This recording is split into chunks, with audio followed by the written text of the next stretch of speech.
नमस्कार, मैं वंदना श्रीवास्तव वान्या लखनऊ से आप सभी सम्मानित साहित्यकारों का हार्दिक स्वागत, अभिनंदन एवं वंदन करती हूँ। विश्व हिंदी साहित्य सेवा संस्थान की लखनऊ इकाई द्वारा आज दिनांक 30 नवंबर 2020 को एक ऑनलाइन विचार गोष्ठी आयोजित की जा रही है, जिसका विषय है आदिकालीन हिंदी साहित्य के अध्ययन की समस्या। आज की इस विचार गोष्ठी की अध्यक्षता कर रहे हैं डॉक्टर सूर्य प्रसाद दीक्षित सर जी। विचार गोष्ठी में मुख्य अतिथि के रूप में हैं विश्व हिंदी साहित्य सेवा संस्थान के अध्यक्ष आदरणीय शहाबुद्दीन नियाज मोहम्मद शेख जी। इस विचार गोष्ठी में प्रतिभाग करने वाले हमारे सम्मानित साहित्यकार, हमारे सम्मानित शोधार्थी हैं लक्ष्मीकांत वैष्णव जी, आप छत्तीसगढ़ से हैं। डॉक्टर पूर्णिमा मालवीय जी, आप प्रयागराज से हैं। डॉक्टर पुष्पा श्रीवास्तव शैली जी, आप रायबरेली से हैं। प्रभांशु कुमार जी, आप प्रयागराज से हैं। डॉक्टर सीमा वर्मा जी, आप लखनऊ से हैं। डॉक्टर तारिका सिंह जी, आप लखनऊ से हैं। विचार गोष्ठी में सरस्वती वंदना प्रस्तुत कर रही हैं डॉक्टर अर्चना वर्मा जी, और साथ ही विचार गोष्ठी में धन्यवाद ज्ञापन डॉक्टर सीमा वर्मा जी द्वारा। हमारी विचार गोष्ठी में निर्णायक मंडल के रूप में रहेंगे आदरणीय ओम प्रकाश त्रिपाठी सर जी, आदरणीय डॉक्टर सूर्य प्रसाद दीक्षित सर जी और आदरणीय नरेंद्र भूषण सर जी। जी हाँ, सम्मानित साहित्यकारों से सुशोभित हो रही है हमारी आज की ये विचार गोष्ठी। और एक बार पुनः आप सभी साहित्यकारों का हार्दिक स्वागत, अभिनंदन एवं वंदन, और वरिष्ठकारों को बहुत बहुत मेरा नमन, हार्दिक नमन। जी हाँ, एक विचार के साथ हमने प्रारंभ किया। जिस प्रकार कोई नया साहित्यकार जब वो विषय हिंदी, माँ हिंदी की सेवा करने के लिए निकलता है या संकल्पित होता है, तो उसके मन में एक प्रश्न अवश्य आता है कि हिंदी साहित्य का प्रारंभ कहाँ से है, हिंदी भाषा का उद्गम कहाँ से है। यद्यपि दोनों विभिन्न विषय हो गए, अलग विषय हो गए, यदि वो माँ हिंदी या हिंदी साहित्य या हिंदी भाषा की सच्चे मन से सेवा करना चाहता है, तो वो निश्चित रूप से उत्सुक होता है अतीत के पृष्ठों को पलटने के लिए। उसके मन में एक विचार, एक कौतूहल होता है कि ये हिंदी साहित्य कितना गहरा है और कितना प्राचीन। जी हाँ, ये ऐसे न जाने कितने विषय, कितने विचार जो उसके सामने आके खड़े हो जाते हैं, और ऐसे में निकलता है वो ढूंढने के लिए, एक वैचारिक शोध करने की उसके अंदर एक आशा उत्पन्न होती है। और ऐसे में वो पढ़ना चाहता है, वो जानना चाहता है कि हमारे इस हिंदी भाषा का, हिंदी साहित्य का अतीत कैसा था, इतिहास कैसा था। जब हिंदी साहित्य के हम प्रारंभ की बात करते हैं तो हम आदिकाल पे आते हैं। आदिकालीन हिंदी साहित्य के अध्ययन की समस्या हमारे सामने आती है, क्योंकि विभिन्न विचार हैं। अनेक साहित्यकारों द्वारा अनेक तरह के दृष्टिकोण रखते हुए अनेक तरह के विचार हैं जो पुस्तकों में हैं, लिपिबद्ध हैं। ऐसे में अनेक संकट होता है, एक संकट आ जाता है उस साहित्यकार के मन में कि वो किसका पक्ष ले, किसकी तरफ जाए। सबके अपनी दृष्टिकोण हैं। जी हाँ, उसी का एक हल ढूंढने का प्रयास किया है या संकल्प उठाया है विश्व हिंदी साहित्य सेवा संस्थान ने, और एक सामूहिक शोध करने का प्रयास किया है। व्यक्तिगत शोध की एक अपनी सीमा हो जाती है। जब कोई शोधार्थी, कोई व्यक्ति विशेष शोध करने चलता है, तो उसके साथ उसका दृष्टिकोण, उसका नज़रिया, उसका एक दृष्टिकोण, उसका एक पक्ष होता है जो कहीं ना कहीं उसको प्रभावित करता है। उसके द्वारा अध्ययन की हुई पुस्तकों की भी सीमा होती है, उसकी पहुंच की भी एक सीमा होती है। लेकिन जब किसी विषय विशेष पर एक समूह शोध करने बैठता है, समूह संकल्प उठाता है उस प्रश्न का उत्तर ढूंढने के लिए, तो समूह के पास विभिन्न दृष्टिकोण होते हैं। जी हाँ, हमारे समूह में समाजशास्त्री भी हैं। हमारे इस समूह में विज्ञान वर्ग से आए लोग हैं जिन्होंने हिंदी में रुचि के कारण हिंदी के साथ कार्य करना प्रारंभ किया और बहुत अच्छा कार्य कर रहे हैं, और वो हिंदी के विभिन्न विषयों पर शोध करना चाहते हैं। हमारे साथ हिंदी के प्रकांड विद्वान भी हैं और हमारे साथ वरिष्ठ साहित्यकार हैं जिन्होंने हिंदी साहित्य में, यदि मैं कहूँ तो, सर्वोच्च सम्मान तक पहुँचे हैं, राष्ट्रपति सम्मान तक पहुँचे हैं। हमारे इस समूह में नवोदित साहित्यकार भी हैं जो जिज्ञासु हैं, जिनके मन में कौतूहल है, जो जुझारू प्रवृत्ति के हैं और ढूंढ लाना चाहते हैं सागर से हर तरह के प्रश्न, हर तरह के प्रश्नों के उत्तर। जी हाँ, जब सब कुछ एक मंच पर है तो निश्चित रूप से हम एक समूह बनकर कार्य कर सकते हैं और हम हिंदी में किसी भी विषय विशेष पर एक शोध करते हैं, उसका उत्तर ढूंढने का प्रयास करते हैं और उसको हल करने का प्रयास करते हैं। जी हाँ, इसी विशेष उद्देश्य को लेकर के एक सामूहिक शोध करने का प्रयास किया गया, जिसमें हमारे पास विभिन्न प्रोफाइल के, हम कहें, लोग हैं। विभिन्न दृष्टिकोण जब एक विषय पर कार्य करेगा तो निश्चित रूप से जो हमारे सामने असमंजस्य आता है इतिहास को समझने में, हिंदी साहित्य के इतिहास को लिखने में, वो कहीं ना कहीं वो बाधाएं दूर होंगी और हम उन प्रश्नों के उत्तर भी ढूंढने का प्रयास करेंगे जो कहीं ना कहीं अधूरे छूट गए, लेकिन आज भी नए साहित्यकारों के मन में वो एक कौतूहल पैदा करते, एक प्रश्न अंकित करते हैं। जी हाँ, विश्व हिंदी साहित्य सेवा संस्थान विशेष उद्देश्यों को लेकर के एक कार्य कर रहा है और जिसमें आप सभी सम्मानित साहित्यकारों का सहयोग अमूल्य है। और हम आपके भेजे हुए लघु शोध, आपके भेजे हुए विचार, आपकी भेजी हुई जो भी प्रस्तुति होती है उसको कहीं ना कहीं इलेक्ट्रॉनिक रूप से संजो के रख रहे हैं और भविष्य में हम किसी विशेष कार्य को लेकर के आगे बढ़ेंगे। उदाहरण के तौर पर आपने एक मिशन मंगल की मूवी जिसे कह सकते हैं या फिल्म देखी होगी। बहुत असंभव सा लगता है भारत के लिए मंगल तक की यात्रा तय करना, और वो भी कम बजट के साथ। लेकिन जब विभिन्न दृष्टिकोण के लोग, अलग अलग क्षेत्र के लोग आकर के बैठते हैं एक साथ, तो कहीं ना कहीं उनके लिए सब कुछ बहुत ही आसान हो जाता है और वो उस कठिन कार्य को भी बहुत ही सहज और सरल बना देते हैं और एक नया इतिहास रच देते हैं। जी हाँ, हिंदी भाषा के क्षेत्र में, हिंदी साहित्य के क्षेत्र में ऐसे शोधों की आवश्यकता है, महती आवश्यकता है, और ऐसे शोधार्थियों का भी बहुत बहुत अभिनंदन है, वंदन है, जो इस कार्य को अपने हाथों में उठा रहे हैं और एक प्रण ले रहे हैं, संकल्प ले रहे हैं इस कार्य को करने का। और भविष्य में निश्चित ही हम लोग एक समूह बनकर किसी विशेष विषय विशेष पर कार्य करने का प्रयास करेंगे और निश्चित ही माँ हिंदी की जो हमारी मातृभाषा है उसको हम लोग मन से सेवा कर पाएंगे। इन्हीं भावों के साथ कहते हैं ना कि जब टेढ़ी मेढ़ी पगडंडी पर चलकर भी जो थका नहीं, टेढ़ी मेढ़ी पगडंडी पर चलकर भी जो थका नहीं, तो निश्चित आने वाला कल निश्चित ही उसे सलामी देगा, तो आने वाला कल निश्चित ही उसे सलामी देगा। जी हाँ, इन्हीं भावनाओं के साथ आप सभी साहित्यकारों का पुनः अभिनंदन एवं वंदन है। जी, नमन।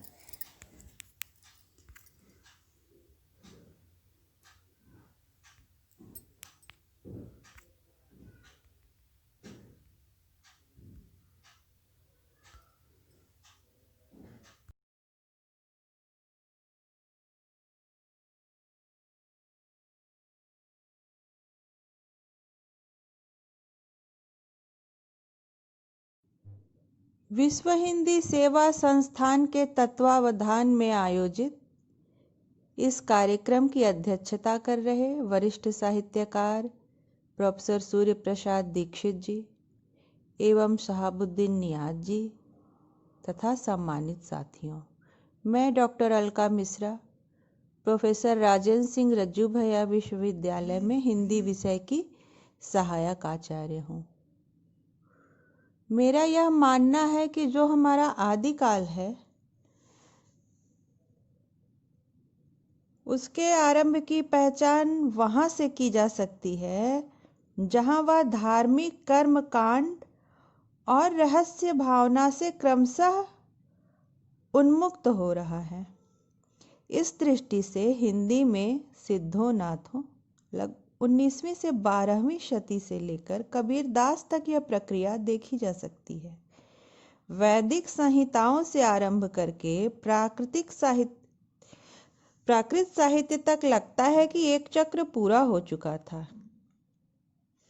वहाँ धार्मिक कर्म कांड और रहस्य भावना पहले मुखर आस्तिकता में संक्रमित होती हैं, फिर आगे चलकर वैसे ही मुखर श्रृंगार में बदल जाती हैं। यूँ संस्कृत साहित्य की निष्पत्ति प्राकृतों में होती है। जैसा कहा गया, सिद्धों नाथों की गुह्य वाणियों से यह आरंभ होता है। भाषा और साहित्य का आरंभिक रूप कैसे साथ साथ प्रवर्तित होता है, यह देखना अपने में बड़ा रोचक है। शायद भाषा का ऐसा नया उभरता रूप जिसे संध्या भाषा उचित कहा गया, रहस्य भावना और कर्मकांड को ही ठीक ठीक आत्मसात करता है। वैसे हिंदी में जिसे आदिकाल कहा जाता है उसे राहुल संस्कृत्यायन द्वारा सिद्ध सामंत युग कहा गया है। इसकी अवधि उन्होंने 760 से 1300 ईस्वी तक स्थिर की है। इस काल की प्रतिनिधि रचनाओं का एक संकलन उन्होंने हिंदी काव्यधारा शीर्षक से किया है। इसके अंतर्गत विभिन्न भौगोलिक क्षेत्रों और प्रवृत्तियों के कवि एकत्र हुए हैं। सिद्ध, नाथ, रासो, जैन परंपरा के कवि बगल बगल मिलते हैं और आदिकाल का पूरा वैविध्य उभर कर सामने आता है।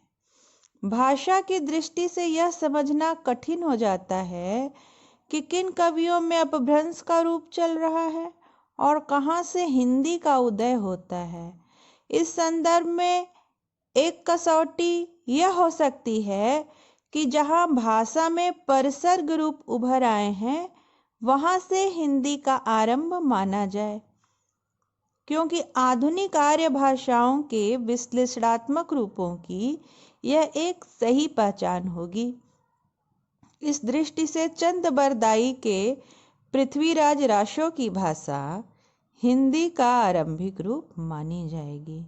गोरख बानी में भी स्वतंत्र परसर्ग रूप मिलते हैं, जैसे अभियंतर की त्यागे माया, दुबध्या मेटी सहज में रहे। पर राहुल गोरखबानी की इस भाषा को 15वीं-16वीं शती की मानते हैं, जबकि गोरखनाथ का समय उन्होंने 9वीं शती स्थिर किया है। इस प्रकार पृथ्वीराज रासो के भाषा रूप की प्रामाणिकता अभी तक विवादास्पद बनी हुई है। इस संदर्भ में आदिकालीन भाषा का व्याकरणिक रूप स्थिर करना कठिन है। काव्य भाषा के व्याकरण, इसके स्वरूप और संवेदना की अंतर प्रक्रिया में ही उसकी वास्तविक स्थिति समझी जा सकती है। हिंदी के इस आरंभिक साहित्य में धार्मिक और ऐहिक तत्व एक दूसरे से घुले मिले हैं। सिद्धों नाथों में यह अधिक देखा जा सकता है। आगे चलकर रासो साहित्य और विद्यापति में ऐहिकता का स्वर प्रबल होता है। आचार्य रामचंद्र शुक्ल ने आदिकाल को वीरगाथा काल नाम बहुत सोच समझ कर दिया है। उनकी दृष्टि में इस काल का केंद्रीय साहित्य रासो काव्य है, न कि सिद्धनाथों की वानियां। ये वानियां धर्म और कर्म कांड के प्रभाव में अधिक हैं। साहित्य का ऐहिक रूप वहाँ कम ही है। फिर भाषा की दृष्टि से हिंदी की वास्तविक शुरुआत जितने स्पष्ट रूप में रासों में दिखाई देती है उतनी इन अपभ्रंश आधारित वाणियों में नहीं, जहाँ संस्कृत विभक्ति का अवशिष्ट रूप ह से बने रूपों में ही सरही भूयड़ी दिखाई देता है और स्वतंत्र परसर्ग भी विकसित नहीं हुए हैं। फिर आचार्य शुक्ल के नामकरण में वीर शब्द ही नहीं, गाथा का भी विशिष्ट अर्थ है। गाथा के साथ शौर्य और शिवैलरी के तत्व जुड़े हुए हैं, जहां वीर का प्रेरक भाव अनिवार्य रूप से श्रृंगार है। यो वीर गाथा में वीर और श्रृंगार एक युग्म के रूप में चित्रित होते हैं। धर्म और ऐहिकता, फिर ऐहिकता में वीर और श्रृंगार का अंतर्भाव। लगता है ईश्वर की परिकल्पना में मनुष्य को सिरजा जा रहा है, महान और उदात्त, वीर और तेजस्वी, जबकि आगे भक्ति काल में ईश्वर को मनुष्य के रूप में सिरजा गया। माखन चोरी करते, उखल से बांधे जाते और प्रिया के विरह में विलपते। हिंदी क्षेत्र की व्यापकता का वास्तविक प्रमाण या तो आदिकाल में मिलता है या फिर आधुनिक काल में। भक्ति काल और रीति काल का क्षेत्र अपेक्षाकृत सिमट गया है। आदिकाल के अंतर्गत रासों और जैन साहित्य पश्चिम के हैं, सिद्धों की वाणी और फिर विद्यापति पूर्वी क्षेत्र के हैं और नाथ साहित्य तो समूचे उत्तर भारत के एक बहुत बड़े भाग में फैला हुआ है, शायद इसीलिए कि वे घुमंतु प्रकृति के थे। यूं कई अपभ्रंशों और कई जनपदों का संस्कार हिंदी काव्य भाषा में अंतर्भुक्त हुआ है। इस संदर्भ में एक समस्या बराबर विद्वानों का ध्यान खींचती रही है कि आधुनिक काल की बोलियों राजस्थानी और बिहारी के क्षेत्र में आदिकाल के कवियों की सक्रियता तो दिखाई देती है, पर पश्चिमी और पूर्वी हिंदी के क्षेत्र में इस अवधि में क्या साहित्य लिखा गया इसका कुछ भी पता नहीं चलता। अपने ग्रंथ हिंदी साहित्य का आदिकाल में आचार्य हजारी प्रसाद द्विवेदी ने इस समस्या से बार बार जूझने का उपक्रम किया है। द्वितीय व्याख्यान के आरंभ में वे कहते हैं, हमने बताया है कि इस बात का निर्णय करना कठिन है कि अवधी और ब्रज भाषा क्षेत्र में उत्पन्न और वहीं की भाषा बोलने वाले लोगों ने किस प्रकार के साहित्य की रचना की थी, जिसका परवर्ती विकास अवधी और ब्रज भाषा के साहित्यिक ग्रंथ हैं, क्योंकि 10वीं से 14वीं शताब्दी के भीतर इन क्षेत्रों में कोई रचना हुई भी हो तो उसका प्रामाणिक रूप हमें प्राप्त नहीं।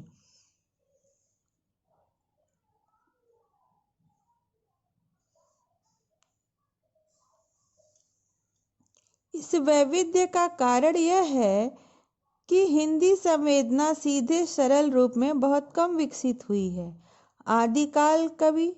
आदिकालीन कवि धार्मिकता और अहिकता, वीर और श्रृंगार, ईश्वरत्व और मनुष्यत्व के द्वंद्वों का समाहार करने में संलग्न दिखाई देता है और यह समाहार अंतहीन प्रक्रिया है।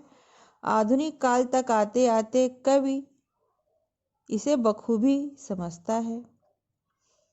आदिकालीन साहित्य में वैविध्य भरपूर है, विषयों का, काव्य रूपों का, काव्य भाषा के आधार रूपों का, पर समरसता की प्रक्रिया उत्तरोत्तर सूक्ष्म स्तरों में बैठती गई है। विचारों, बोलियों और वाणियों से आरंभ होकर वह रचनात्मक परिकल्पना तक उतरी है। आधुनिक काल में प्रसाद की कामायनी और निराला के तुलसीदास में एक जगह समरसता श्रद्धा और ईड़ा की टकराहट में उपजती है, तो दूसरी जगह कवि की प्रिया रत्नावली ही सहसा तुलसी की दृष्टि में माता भारती का रूप ग्रहण कर लेती है। श्रद्धा और ईड़ा, रत्नावली और भारती एक दूसरे से टकराती हुई क्रमशः कवि दृष्टि को सूक्ष्म और समरस बनाती हैं। सिद्ध कवि सरहपा राहुल के अनुसार हिंदी परंपरा के पहले कवि हैं। भोग में निर्वाण और काया में तीर्थ देखते हैं। चंदबरदाई और विद्यापति क्रमशः वीर और श्रृंगार तथा भक्ति और श्रृंगार को समरस बनाते हैं। नाथ परंपरा राजाओं को योगी बनाती चलती है, क्योंकि तांबा तुम्बा ये दो सूचा, राजा ही तय जोगी ऊंचा। तांबा डूबे तूबा तीरे, जीवे जोगी राजा मरे। चटपट नाथ जी की शब्दी। ऐसे में अपेक्षाकृत सीधा सरल दृष्टिकोण जैन कवियों का है, जो अपनी धर्म साधना में किसी अन्य तत्व को नहीं मिलाते। शायद यही कारण है जिससे आचार्य शुक्ल ने अपने इतिहास में इस लेखन को विवेचन की सीमा से बाहर रखा था, क्योंकि उसकी दृष्टि मूलतः उपदेश परक है, इसलिए नहीं कि वह धर्म प्रधान है, जैसी कि व्यंजना हजारी प्रसाद द्विवेदी अपने आदिकाल के पहले व्याख्यान में देते जान पड़ते हैं। बात बस उतनी नहीं है। आदिकाल में विभिन्न जनपदों में भी जो साहित्य रचा गया, संचार साधनों की अविकसित परिस्थितियों के कारण उसका परस्पर बहुत संपर्क रहा होगा, ऐसा समझ में नहीं आता। इसलिए वहां उस तरह की एकात्मकता नहीं देखी जाती जैसी परवर्ती भक्ति और रीतिकाल में द्रष्टव्य है।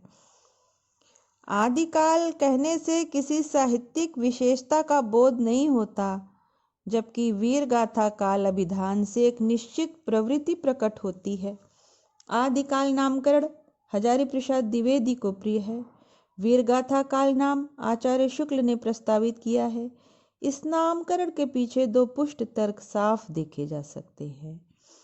एक तो यह कि आदिकाल की अन्य काव्य धाराओं जैसे सिद्धनाथ या जैन का संबंध प्रत्यक्ष रूप से किसी न किसी धर्म साधना से रहा है, जबकि वीर गाथा परक रासो काव्य चाहे वीरत्व मूलक हो या श्रृंगार मूलक हो, या जैसा कि अधिकांशतः दोनों का मिश्रण है, अपनी प्रकृति में पूरी तरह ऐहिक है।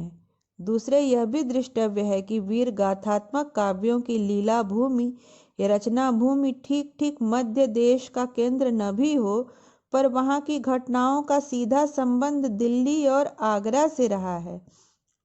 हजारी प्रसाद द्विवेदी की यह जिज्ञासा कि आदिकाल के अंतर्गत ठेठ मध्य देश में कैसे साहित्य की रचना हो रही थी, अभी तक इसका कोई संतोषजनक समाधान भले न हो सके, पर इस क्षेत्र के जीवन क्रम को प्रभावित करने वाली घटनाओं का चित्रण इस काल के अंतर्गत रासो काव्य में होता है। आधुनिक कार्य भाषा के रूप में हिंदी काव्य भाषा का विकास कब से माना जाए, इसके लिए प्रधान कसौटी परसर्गों के उदय की प्रस्तावित है। इस आधार पर पूर्व में सिद्धों और पश्चिम में जैन कवियों की रचनाएं अधिकांशतः अपभ्रंश की स्थिति को सूचित करती हैं। परसर्गों के बिना भाषा कैसे चलती है, इसका सीधा एक रोचक उदाहरण जयचंद के द्वारा आयोजित नृत्य संगीत समारोह के चित्रण में मिलता है। वह पंक्ति देखिए जरा। जमनी कपट उच्च महिल मुख जनु सरद अंभ ससिकोर। पृथ्वीराज रासव के व्याख्याकार माता प्रसाद गुप्त ने अर्थ दिया है, यवनिकाओं के कपड़ों में महिलाओं के उत्तम मुख मानो शरद के अभ्र में शशि की कोरे हों। यहाँ स्पष्ट है, कपट और अंब के बाद अधिकरण और शशि के बाद संबंध के परसर्ग अनुपस्थित हैं। आदिकाल की विचारणीय सामग्री के रूप में एक महत्वपूर्ण तत्व है अमीर खुसरो के हिंदी कृतित्व का। खुसरो के समय उत्तर भारत में संगीत की भाषा ब्रज थी। उन्होंने ब्रज भाषा में गीतों और कव्वालियों की रचना की, जो संगीत परंपरा में पीढ़ी दर पीढ़ी प्रचलित और सुरक्षित रही।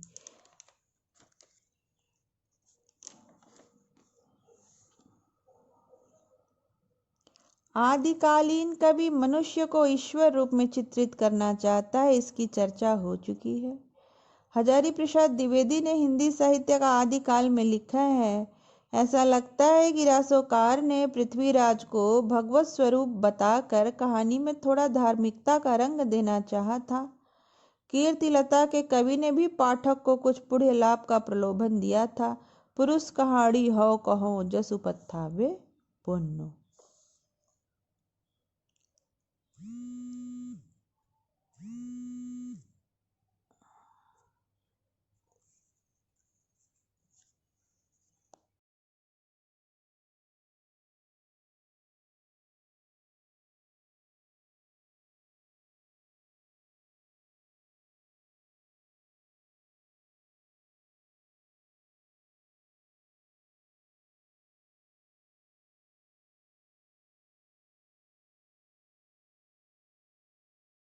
इस प्रकार हम देख सकते हैं कि आदिकाल का हिंदी साहित्य राजनीतिक दृष्टि से अनेक छोटे छोटे सामंतों में विभक्त प्रदेश का साहित्य है।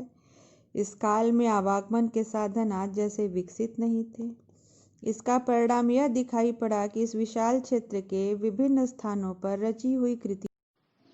नमस्कार, मैं लक्ष्मीकांत वैष्णव, जिला जांजगीर चांपा, छत्तीसगढ़। सर्वप्रथम कार्यक्रम के मुख्य अतिथि विश्व हिंदी साहित्य सेवा संस्था के अध्यक्ष आदरणीय डॉक्टर शहाबुद्दीन नियाज मोहम्मद शेख महोदय जी को सादर प्रणाम। साथ ही कार्यक्रम के अध्यक्षता कर रहे सम्माननीय वरिष्ठ साहित्यकार डॉक्टर सूर्य प्रसाद दीक्षित जी को सादर नमन तथा संस्थान के सचिव डॉक्टर द्विवेदी जी एवं समस्त पदाधिकारियों को प्रणाम करता हूँ। साथ ही विश्व हिंदी साहित्य सेवा संस्था के लखनऊ इकाई को विशेष आभार व्यक्त करता हूँ, जिन्होंने मुझे आज मातृभाषा की सेवा हेतु अवसर प्रदान किए तथा हिंदी सेवार्थ में लगे आप सभी विभूतियों को नमन करता हूँ। आदिकालीन साहित्य के अध्ययन की समस्या पर यह विचार गोष्ठी का आयोजन किया गया है। जैसा कि हम जानते हैं, आदिकालीन का समय विक्रम संवत 1050 से विक्रम संवत 1375 तक का माना जाता है, जहाँ से हिंदी की यात्रा का अर्थ होता है। उसे आदिकाल, चारण काल, सिद्ध सामंत काल या आचार्य शुक्ल जी के शब्दों में वीर गाथा काल कहते हैं।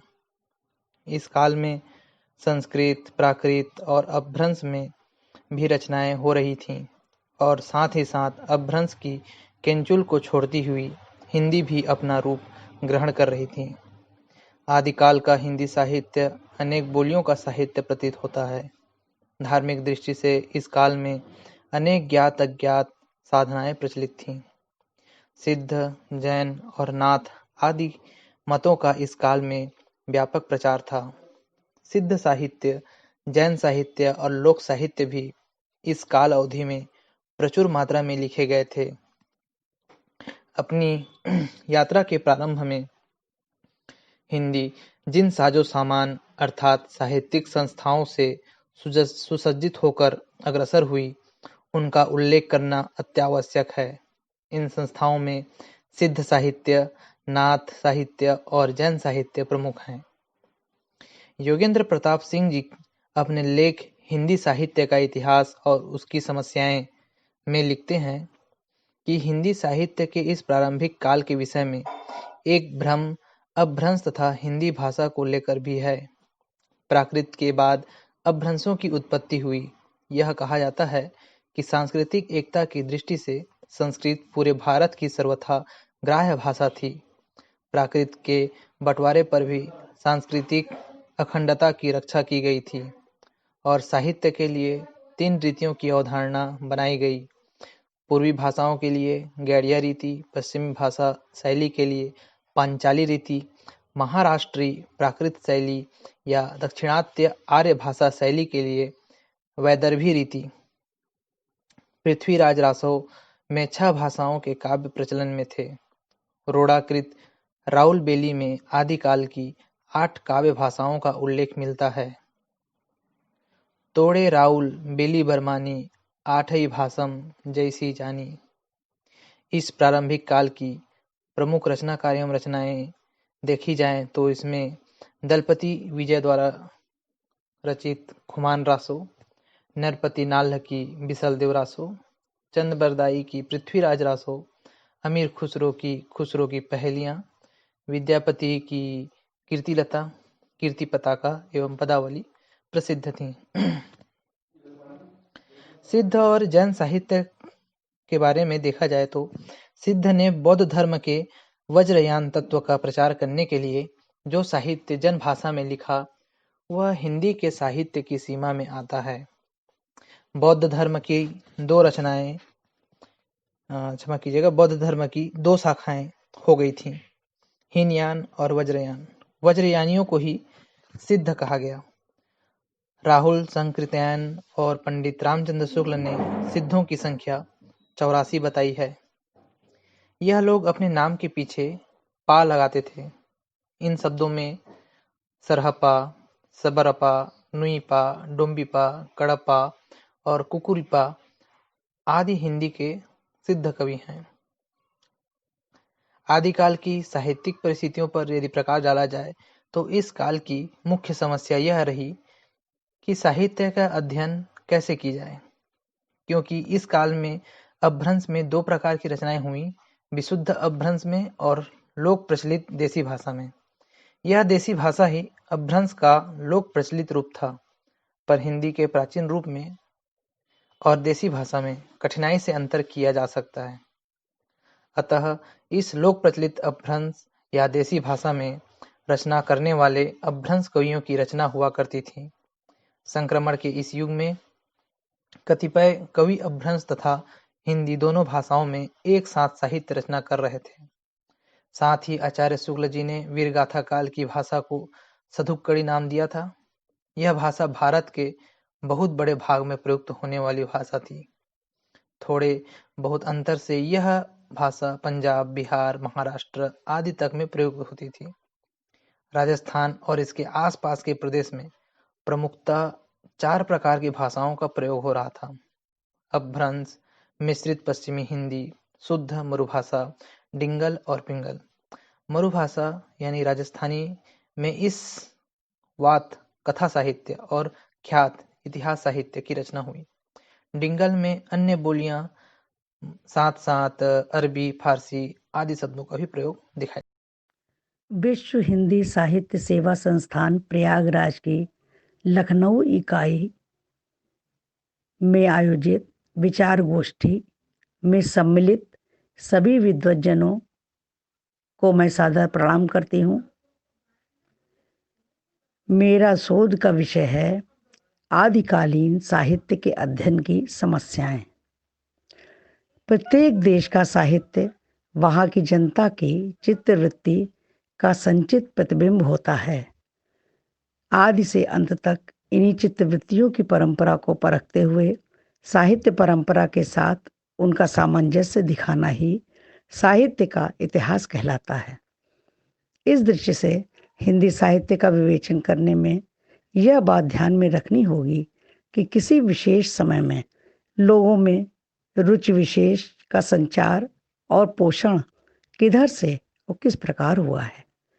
पिछले लगभग 1200 वर्षों से जब से भारतीय समाज का परिचय इतिहास लेखन की उन परंपराओं से हुआ है जो अन्य देशों में प्रचलित रही हैं, भारतीय समाज इस कश्मकश का असर महसूस करता आ रहा है। इसलिए इतिहास लेखन, इतिहास बोध और इतिहास दृष्टि जैसा ही हम आज इन्हें जानते हैं, भारतीय समाज की मूल प्रवृत्ति न होकर बाहर से यहाँ लाई गई है, एक आयातित फिनोमिना है। पहले तुर्की, अरबी और मध्य पूर्व से आने वाले अन्य समुदायों द्वारा और फिर आधुनिक काल में अंग्रेजों, फ्रांसीसियों और अन्य यूरोपीय समुदायों द्वारा प्राकृत की अंतिम अपभ्रंश अवस्था से ही हिंदी साहित्य का आविर्भाव माना जा सकता है। आदिकाल का समय 1050 से 1375 ईस्वी से माना जाता है। यह नाम आचार्य हजारी प्रसाद द्विवेदी जी ने दिया था। इसके अतिरिक्त डॉक्टर ग्रियर्सन ने चारण काल, मिश्र बंधुओं ने आरंभिक काल, आचार्य शुक्ल ने वीरगाथा काल, श्री राहुल सांस्कृत्यायन ने सिद्ध सामंत काल, महावीर प्रसाद द्विवेदी ने बीज वपन काल, श्री विश्वनाथ प्रसाद मिश्र ने वीर काल तथा डॉक्टर राम कुमार वर्मा जी ने चारण काल या संधि काल के नाम से संबोधन किया है, जिसमें आदिकाल ही सर्वाधिक समीचीन और सार्थक प्रतीत होता है। आप समझिए, जिसके नाम के संबोधन में इतनी विसंगतियां दृष्टिगत होती हैं, उसके अध्ययन में भी अनेकों समस्याएं परिलक्षित होती हैं, जिनकी हम आगे चलकर विस्तार से चर्चा कर रहे हैं। आदिकाल नाम से ही एक व्यापक पृष्ठभूमि का बांध दिग्दर्शित होता है, जिस पर परवर्ती साहित्य खड़ा है। भाषा की दृष्टि से इस काल के साहित्य में हिंदी के प्रारंभिक रूप का पता चलता है, तो भाव की दृष्टि से भक्ति काल से लेकर आधुनिक काल तक की प्रमुख प्रवृत्तियों के आदिम बीज आदिकाल में खोजे जा सकते हैं। आदिकाल की रचना शैलियों के मुख्य रूप इसके बाद के कालों में मिलते हैं। आदिकाल के आध्यात्मिक, श्रृंगारिक तथा वीरता की प्रवृत्तियों का ही विकसित रूप परवर्ती साहित्य में हमें देखने को मिलता है। आदिकालीन साहित्य की अध्ययन में अनेक साहित्यकारों, आलोचकों ने अपनी बात रखी है, जिसमें सर्वाधिक प्रामाणिक आचार्य रामचंद्र शुक्ल जी के वक्तव्य के अनुसार आदिकाल ही दीर्घ परंपरा के बीच प्रथम 150 वर्ष के भीतर तो रचना की, किंतु किसी विशेष प्रवृत्ति का निश्चय नहीं होता। धर्म, नीति, श्रृंगार, वीर सब प्रकार की रचनाएं दोहों में मिलती हैं। इस अनिर्दिष्ट लोक प्रवृत्ति के उपरांत जब से मुसलमानों की चढ़ाइयों का आरंभ होता है, तब से हम हिंदी साहित्य की प्रवृत्ति एक विशेष रूप से बंधती हुई पाते हैं। राजाश्रित कवि अपने आश्रयदाता राजाओं के पराक्रमपूर्ण चरित्रों या गाथाओं का वर्णन करते हैं। यही प्रबंध परंपरा रासों के नाम से पाई जाती है, जिसे लक्ष्य करके इस काल में हमने वीर गाथा काल नाम दिया है। इसके 3 कारक हैं। इस काल की प्रधान प्रवृत्ति वीरता की थी, अर्थात वीरागाथात्मक ग्रंथों की प्रधानता रही है। अन्य जो ग्रंथ प्राप्त होते हैं वे जैन धर्म से संबंधित रखते हैं, जो नाम मात्र हैं, जिसे मान सिंह ने कहा है कि उसको भी देखने की जरूरत है, तभी इतिहास पूरा होता है। इस काल के फुटकर दोहे प्राप्त होते हैं, जो साहित्यिक हैं तथा विभिन्न विषयों से संबंधित हैं, किंतु उसके आधार पर ही इस काल की कोई विशेष प्रवृत्ति निर्धारित नहीं होती है। शुक्ल जी के अनुसार इस काल की 12 रचनाओं का उल्लेख किया गया है। विजयपाल रासो, हमीर रासो, कीर्तिलता, कीर्ति पताका, खुमार रासो, बीसलदेव रासो, पृथ्वीराज रासो, जय चंद्र प्रकाश, जय मयंक जस चंद्रिका, परमाल रासो, खुसरो की पहेलियां, विद्यापति की पदावली। आचार्य शुक्ल जी द्वारा किए गए विभाजन में कई आलोचकों, विद्वानों ने अपनी प्रतिक्रिया प्रकट की है, जिसमें श्री मोतीलाल मैनरिया और आचार्य हजारी प्रसाद द्विवेदी आदि मुख्य। आचार्य द्विवेदी जी का मानना है कि वीर गाथा काल की विश्व हिंदी साहित्य सेवा संस्थान प्रयागराज की लखनऊ इकाई में आयोजित विचार गोष्ठी में सम्मिलित सभी विद्वज्जनों को मैं सादर प्रणाम करती हूँ। मेरा शोध का विषय है आदिकालीन साहित्य के अध्ययन की समस्याएं। प्रत्येक देश का साहित्य वहाँ की जनता की चित्तवृत्ति का संचित प्रतिबिंब होता है। आदि से अंत तक इन्हीं चित्तवृत्तियों की परंपरा को परखते हुए साहित्य परंपरा के साथ उनका सामंजस्य दिखाना ही साहित्य का इतिहास कहलाता है। इस दृष्टि से हिंदी साहित्य का विवेचन करने में यह बात ध्यान में रखनी होगी कि किसी विशेष समय में लोगों में रुचि विशेष का संचार और पोषण किधर से और किस प्रकार हुआ है। पिछले लगभग 1200 वर्षों से जब से भारतीय समाज का परिचय इतिहास लेखन की उन परंपराओं से हुआ है जो अन्य देशों में प्रचलित रही हैं, भारतीय समाज इस कश्मकश का असर महसूस करता आ रहा है। इसलिए इतिहास लेखन, इतिहास बोध और इतिहास दृष्टि जैसा ही हम आज इन्हें जानते हैं, भारतीय समाज की मूल प्रवृत्ति न होकर बाहर से यहाँ लाई गई है। एक आयातित फिनोमिना है। पहले तुर्की, अरबी और मध्य पूर्व से आने वाले अन्य समुदायों द्वारा और फिर आधुनिक काल में अंग्रेजों, फ्रांसीसियों और अन्य यूरोपीय समुदायों द्वारा प्राकृत की अंतिम अपभ्रंश अवस्था से ही हिंदी साहित्य का आविर्भाव माना जा सकता है। आदिकाल का समय 1050 से 1375 ईस्वी से माना जाता है। यह नाम आचार्य हजारी प्रसाद द्विवेदी जी ने दिया था। इसके अतिरिक्त डॉक्टर ग्रियर्सन ने चारण काल, मिश्र बंधुओं ने आरंभिक काल, आचार्य शुक्ल ने वीर गाथा काल, श्री राहुल सांस्कृत्यायन ने सिद्ध सामंत काल, महावीर प्रसाद द्विवेदी ने बीज वपन काल, श्री विश्वनाथ प्रसाद मिश्र ने वीर काल तथा डॉक्टर राम कुमार वर्मा जी ने चारण काल या संधि काल के नाम से संबोधन किया है, जिसमें आदिकाल ही सर्वाधिक समीचीन और सार्थक प्रतीत होता है।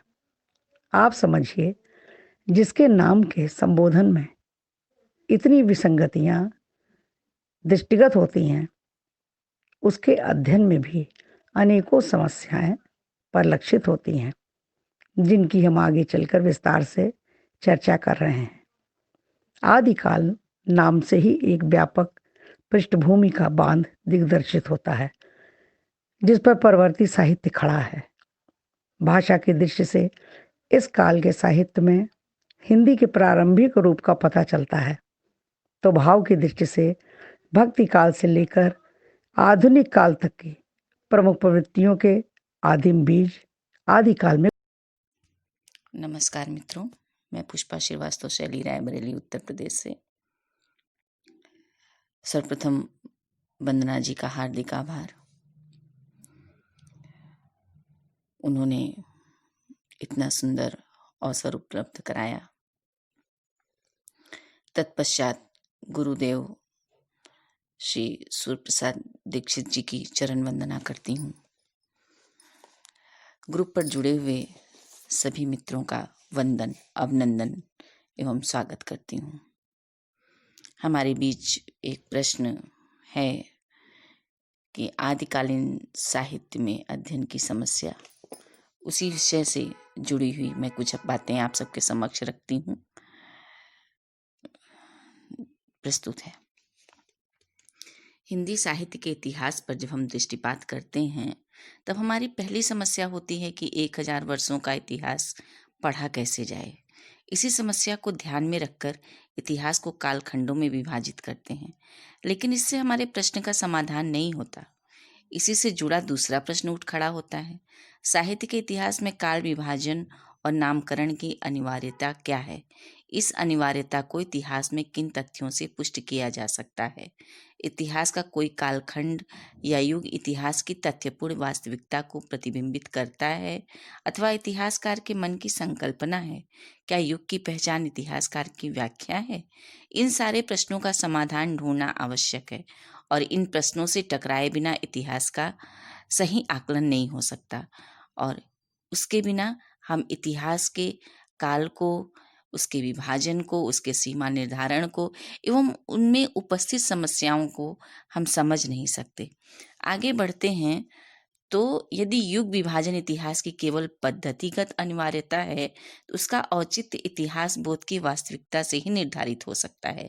इतिहास बोध में एक प्रकार की आलोचनात्मक चेतना होती है, एक ऐसी चेतना जिसका उपयोग हम जीवन और संस्कृति के परीक्षण के लिए करते हैं, जिसकी कसौटी पर साहित्य और समाज के रिश्ते की पहचान की जाती है। साहित्य का इतिहास इन रिश्तों में आए परिवर्तन को जितनी तीव्रता से अनुभव करेगा, उसका काल विभाजन उतना ही प्रामाणिक होगा। आगे बढ़ती हूँ तो साहित्य के मूल्यांकन का एक आधार इतिहास होता है। यदि इतिहास को छोड़ देंगे तो मूल्यांकन का दूसरा आधार शास्त्र होगा और शास्त्र प्रायः जीवन और समाज की सजीव चेतना का परीक्षण नहीं करता, उसमें जड़ता होती है। यही कारण है कि संस्कृत काव्य शास्त्र में साहित्यास की परिपाटी नहीं है और यदि हम प्रवृत्ति को आधार बनाएं तो ऐसा देखा गया है कि जब साहित्य में एक प्रकार की प्रवृत्ति गतिशील होती है तो उसके समानांतर कभी कभी प्रतिरोधी प्रवृत्ति भी गतिशील हो उठती है। इस अंतर विरोध के कारण काल विभाजन का पूरा ढांचा ही चरमरा उठता है। हिंदी साहित्य का ही उदाहरण लें तो आदिकाल का उदाहरण दिया जा सकता है, जिसका विस्तृत विवेचन आगे आगे कभी जब भी वार्ता होगी या जब भी हम ऐसे मिलेंगे तो किया जाएगा। काल विभाजन में दूसरी समस्या संक्रांति काल को लेकर होती है। संक्रमण के जिन बिंदुओं पर इतिहास को दो युगों से तोड़ा जाता है वह इतिहास धारा की चिंतन धारा ही नहीं, वहाँ इतिहास की चिंतन धारा ही नहीं टूटती है, बल्कि इस टूटने की प्रक्रिया में बहुत कुछ छूट भी जाता है।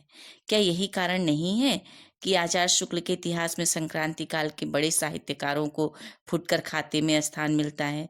उदाहरण के लिए विद्यापति, खुसरो, केशवदास का नाम गिनाया जा सकता है। संक्रांति काल की वास्तविकता तो यह होती है कि संक्रांति बिंदु पर खड़े कवि के साहित्य में एक मार्ग पीछे से आता और दूसरा रास्ता आगे से शुरू होता है। दो प्रवृत्तियों की निरंतर टकराहट उनमें मिलती है। इनमें किस प्रवृत्ति का आगे विकास होता है इसको ध्यान में रखा जाना आवश्यक होता है। इसी सूत्र को संक्रांति काल की समस्या सुलझाती है। और अध्ययन के मार्ग में आने वाली कठिनाइयों में एक और कठिनाई का जिक्र होना चाहिए। साहित्य के इतिहास में और राजनीतिक इतिहास में अक्सर समानता नहीं होती। उदाहरण के लिए साहित्य का जो आदिकाल है लगभग उसी के आसपास राजनीतिक इतिहास का मध्ययुग शुरू होता है। ऐसी स्थिति में कुछ इतिहासकार आधुनिक काल के पूर्व समूचे साहित्य को मध्ययुगीन साहित्य कहना ही उचित मानते हैं और मध्ययुगीन साहित्य को विभिन्न प्रवृत्तियों में बांटकर उसका विवेचन करना उचित मानते हैं। वीर काव्य, नीति काव्य, प्रेमाख्यान काव्य आदि के अनुसार साहित्य को इतिहास का ढांचा बनाते हैं। इस प्रकार के विभाजन से सहमति कठिन है। यदि हम प्रवृत्ति के आधार पर विभाजन करें तो कार्य कारण संबंधों को भी दिखाना चाहिए। और दूसरा प्रश्न यह है कि इस प्रकार का विभाजन परवर्ती साहित्यकारों में कितना अधिक स्वीकृत हुआ। इस प्रकार के विश्लेषण को स्वीकृति नहीं मिली तो यह माना जाना चाहिए कि इतिहास ने उनको स्वीकार नहीं किया। और जनता की आगे बढ़ते हैं तो जनता की चित्रवृत्ति बहुत कुछ राजनीतिक, सामाजिक, सांप्रदायिक तथा धार्मिक परिस्थिति के अनुसार होती है। इस दृष्टि से हिंदी साहित्य का विवेचन करने में यह बात ध्यान में रखनी होगी कि किसी विशेष समय में लोगों ने रुचि विशेष का संचार और पोषण किधर से और किस प्रकार हुआ। जनता की अभिरुचि किस प्रकार से एक विधा के स्थान पर दूसरी विधा को प्रतिष्ठित करती है, इस बात का हमें जरूर ध्यान रखना चाहिए।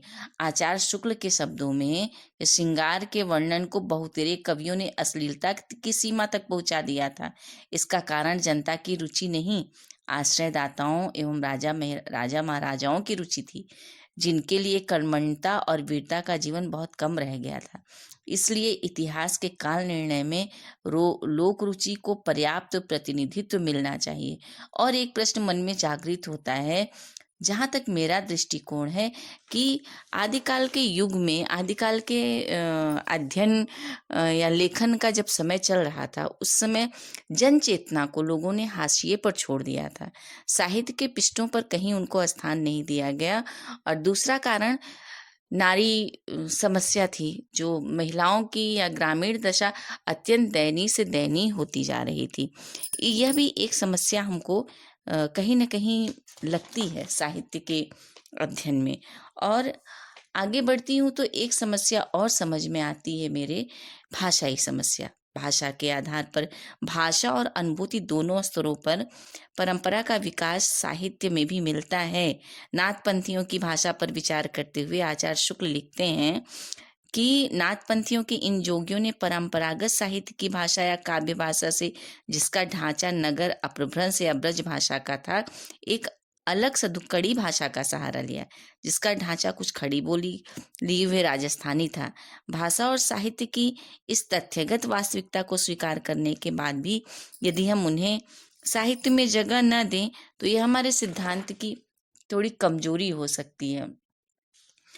और नाथ सिद्ध और जैन रचनाकारों के साहित्य से हिंदी साहित्य का आरंभ माना जा सकता है।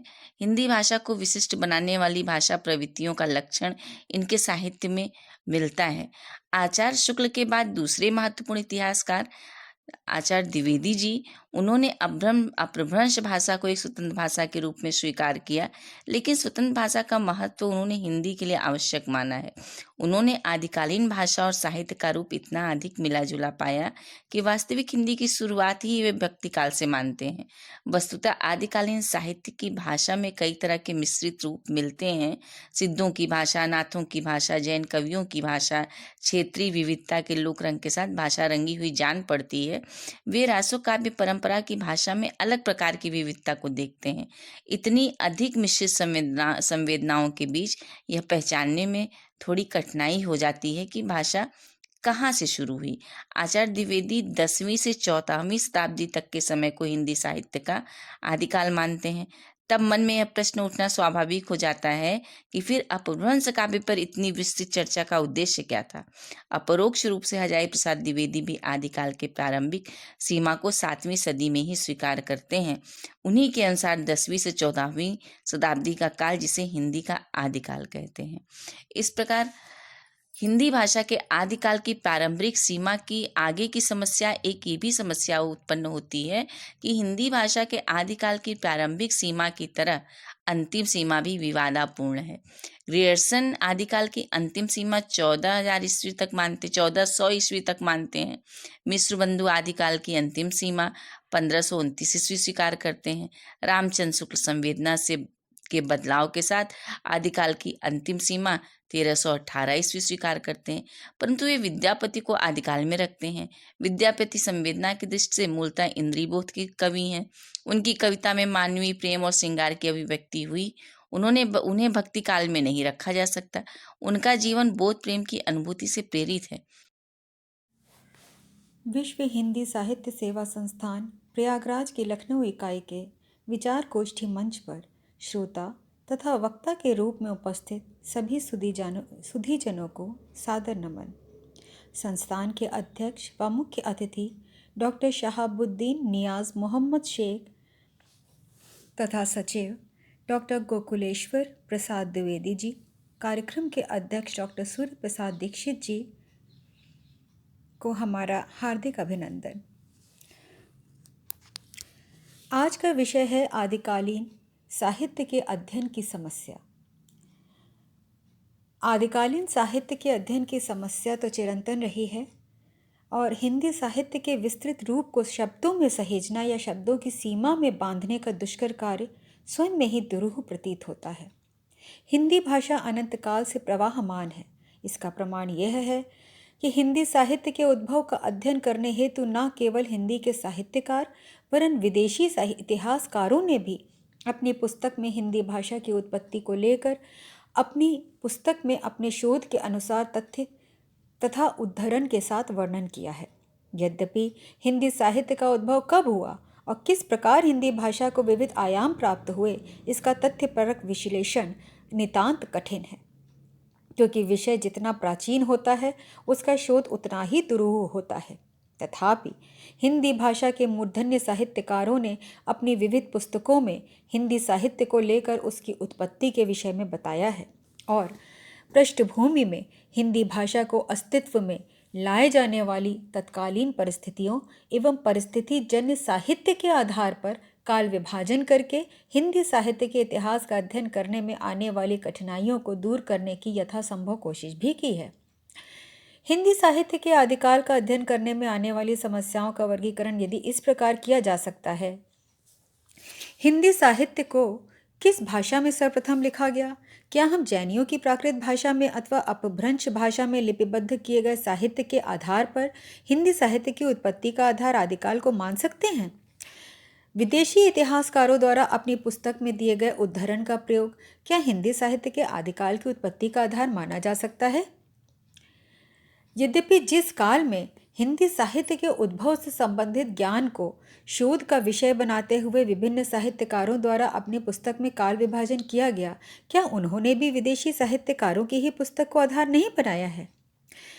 और 7वीं शताब्दी से हिंदी साहित्य के आदिकाल की उत्पत्ति मानी जाए अथवा 10वीं शताब्दी में लिखे गए हिंदी साहित्य को आदिकाल का आधार माना जाए।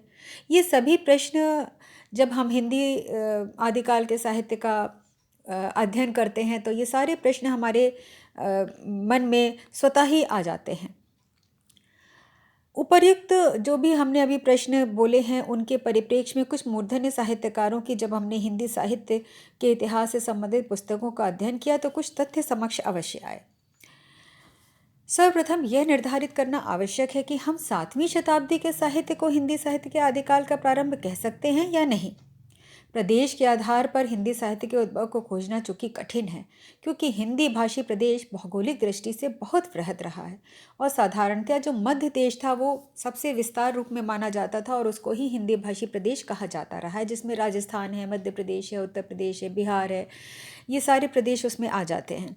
हिंदी भाषा का स्वरूप भी देश काल भेद के अनुसार परिवर्तित होता रहा है। जैसे जैसे हमारे देश परिवर्तित हुए, जैसे हम लोग मध्य प्रदेश से अगर राजस्थान की तरफ जाते हैं तो हालांकि हिंदी भाषा ही होती है, लेकिन उस हिंदी भाषा का स्वरूप कुछ परिवर्तित रूप में हमको देखने को मिलता है और इसी कारण हिंदी भाषा के जो साहित्यिक रूप है उसमें भिन्नता तो दृष्टिगोचर होना स्वाभाविक है, लेकिन जो पठन पाठन की जो सामग्री होती है उसमें भाषा का केंद्रीय रूप ही लिया जाता है। हिंदी भाषा के आदिकाल को निर्धारित कर पाना किंचित कठिन इसलिए भी है क्योंकि दीर्घकाल से हिंदी साहित्य के इतिहास लेखक अपभ्रंश भाषा के साहित्य को भी हिंदी साहित्य के पूर्व रूप के रूप में ग्रहण करते आए हैं। मतलब कि जो अपभ्रंश भाषा इसका जो हिंदी को हम लोग पुरानी भाषा के रूप में अपभ्रंश भाषा भी बोलते हैं, अपभ्रंश हिंदी हम लोग बोलते हैं, तो हम लोग ये समझ सकते हैं कि हो सकता है कि जो अपभ्रंश भाषा का साहित्य था उसको भी हम लोग हिंदी भाषा के साहित्य में ले लेते हैं और बहुत सारे साहित्यकारों ने और लेखकों ने इस बात को प्रमाणित भी किया है। मिश्र बंधु ने अपनी पुस्तक में अनेक अपभ्रंश रचनाओं को स्थान दिया है। पंडित चंद्रधर शर्मा गुलेरी ने अपभ्रंश को पुरानी हिंदी कहकर हिंदी की उत्पत्ति का आधार बना दिया और आचार्य रामचंद्र शुक्ल जी ने भी अपनी पुस्तक हिंदी साहित्य के इतिहास के प्रथम संस्करण में आदिकाल के अंतर्गत अपभ्रंश रचनाओं की भी गणना की है। राहुल संकृत्यायन ने अपभ्रंश की रचनाओं को हिंदी कहा और बौद्ध सिद्धों के पदों और दोहों को हिंदी में सम्मिलित किया तो बंगला लेखकों में आक्रोश फैल गया था, क्योंकि बंगाल के लेखक जो बौद्ध सिद्धों के जो पद और दोहे हैं उनको बंगला भाषा के अधिक निकट मानते हैं। गुजरात के जो लोग हैं वो हिंदी को जूनी गुजराती बुलाते हैं, यानी कि पुरानी हिंदी बुलाते हैं। तो इस तरह से देखा जाए तो जो प्रदेश जो पूरा मध्य देश था जिसको हम लोग हिंदी भाषी प्रदेश बोलते हैं, उसमें अलग अलग जो राज्य थे उसके अंतर्गत जिस तरीके की भी हिंदी वहाँ पे प्रयोग में आती थी, बोलचाल की भाषा थी, वो साहित्य की जो भाषा थी उसको अपनी भाषा में जूनी गुजराती हो या अपभ्रंश हो या पद व दोहे हो बौद्ध सिद्धों के, उसको पुरानी हिंदी के नाम से ही जाना जाता रहा है। आचार्य हजारी प्रसाद द्विवेदी जी ने तो हिंदी साहित्य के काल विभाजन और नामकरण का तथ्यपरक विश्लेषण का जो श्रेय दिया है वो इतिहासकार लेखक जॉर्ज गितरियर्सन को दिया है और जॉर्ज जी ने स्वयं ही ये बात स्वीकार की है कि हिंदी साहित्य के इतिहास के कालक्रम विभाजन में उन्हें अनेक कठिनाइयों का सामना करना पड़ा था। उन्होंने अपनी पुस्तक में भूमिका में बात स्वीकार की है। तथापि उन्होंने हिंदी साहित्य के आदिकाल को निर्धारित करते हुए, वैसे तो उन्होंने कुल 11 कालों में उसको विभाजित किया है, लेकिन यहाँ पे चूँकि आदिकाल का हम वर्णन कर रहे हैं तो आदिकाल को उन्होंने किस नाम से उन्होंने बुलाया, उन्होंने चारण काल नाम दिया था और चारण काल नाम देते हुए उसके पश्चात के युग को 15वीं शताब्दी का धार्मिक पुनर्जागरण का काल का नाम दिया। उसके बाद मिश्र बंधुओं ने 1913 में मिश्र बंधु विनोद में आरंभिक काल को आरंभिक काल नाम दिया हिंदी साहित्य के आदिकाल को, या उसका जो आरंभिक काल था उसको आरंभिक काल नाम देते हुए उसको 2 भागों में विभाजित किया, वो था पूर्वारंभिक काल और उत्तरारंभिक काल। आचार्य रामचंद्र शुक्ल जी ने आदिकाल नाम दिया, डॉक्टर राम कुमार यादव ने संधि काल नाम दिया और चारण काल नाम दिया। बाबू श्याम सुंदर दास ने अपनी पुस्तक में आदिकाल या वीर गाथा काल का युग का नाम दिया। डॉक्टर गढ़पति चंद्रगुप्त ने काल विभाजन करते हुए प्रारंभिक काल और डॉक्टर नगेंद्र ने, जिसमें हिंदी साहित्य के इतिहास में काल विभाजन करते हुए आदिकाल, और महावीर प्रसाद द्विवेदी ने बीज वपन काल इसका नाम दिया है। तो इस तरह से देखा जाए, हालांकि इन लोगों ने अलग अलग तरीके से अपने काल विभाजन किया और उसको अलग अलग नाम दिया, और हम लोग उसी के आधार पर हम लोग उस समय हिंदी साहित्य के उद्भव का विश्लेषण करते हैं। और इन लेखकों के द्वारा मुख्यतः जो समय लिया गया था, जो समय विभाजन किया गया था, वो 10वीं शताब्दी से 14वीं शताब्दी तक के कालखंड को उन्होंने विभाजित किया था। और आरंभिक कालखंड को आरंभिक कालखंड को आदिकाल नाम से बुलाया जाए या नहीं बुलाया जाए, इसके ऊपर भी मतभेद बहुत अधिक दिखाई देता है। क्योंकि आदिकाल क्यों कहें हम उसको, इसके बारे में भी आचार्य हजारी प्रसाद द्विवेदी जी द्वारा कुछ बोला गया था, जिसको हम अभी आपको बताएंगे। इसका आधार क्योंकि उस समय की जो तत्कालीन मनोवृत्ति थी और उसकी जो पृष्ठभूमि में जो लिखा साहित्य था, आदिकाल नाम देने के पीछे ये कारण था कि उस समय का जो साहित्य और मनोवृत्ति थी, उसको उन्होंने मुख्य आधार बनाया था कि उसका आदिकाल नाम हम क्यों दे रहे हैं। चूँकि आचार्य हजारी प्रसाद द्विवेदी जी ने अपनी पुस्तक में सभी काल विभाजन एवं नामकरण को अनुचित ठहराया तथा कारण बताते हुए आदिकाल नाम को ही इसलिए उचित ठहराया क्योंकि उनके अनुसार वस्तुतः हिंदी का आदिकाल शब्द एक प्रकार की भ्रामक धारणा की सृष्टि करता है और श्रोता के चित्त में यह भाव करता है कि यह काल कोई आदिम मनोभावापन परंपरा विनिर्मुक्त काव्य रूढ़ियों से अछूते साहित्य का काल है। मतलब उस समय कोई बहुत पुरानी कोई मनोभाव थे जो परंपरा से अलग थे और काव्य रूढ़ियों से अछूते थे, जो काव्य के अंतर्गत नहीं आता है। क्या हम लोग उसकी इसमें विश्लेषण करते हैं, उसका अध्ययन करते हैं? लेकिन नहीं, ये ठीक नहीं था। ये काल तो बहुत अधिक परंपरा से युक्त था और सारी परंपराओं का निर्वाह इसमें किया गया था। दोहों का, छंद का रूढ़िग्रस्त था और सचेत कवियों का काल था। मतलब कि सचेत अपने रूढ़ियों के प्रति, अपनी परंपराओं के प्रति जो कवि सचेत थे, उन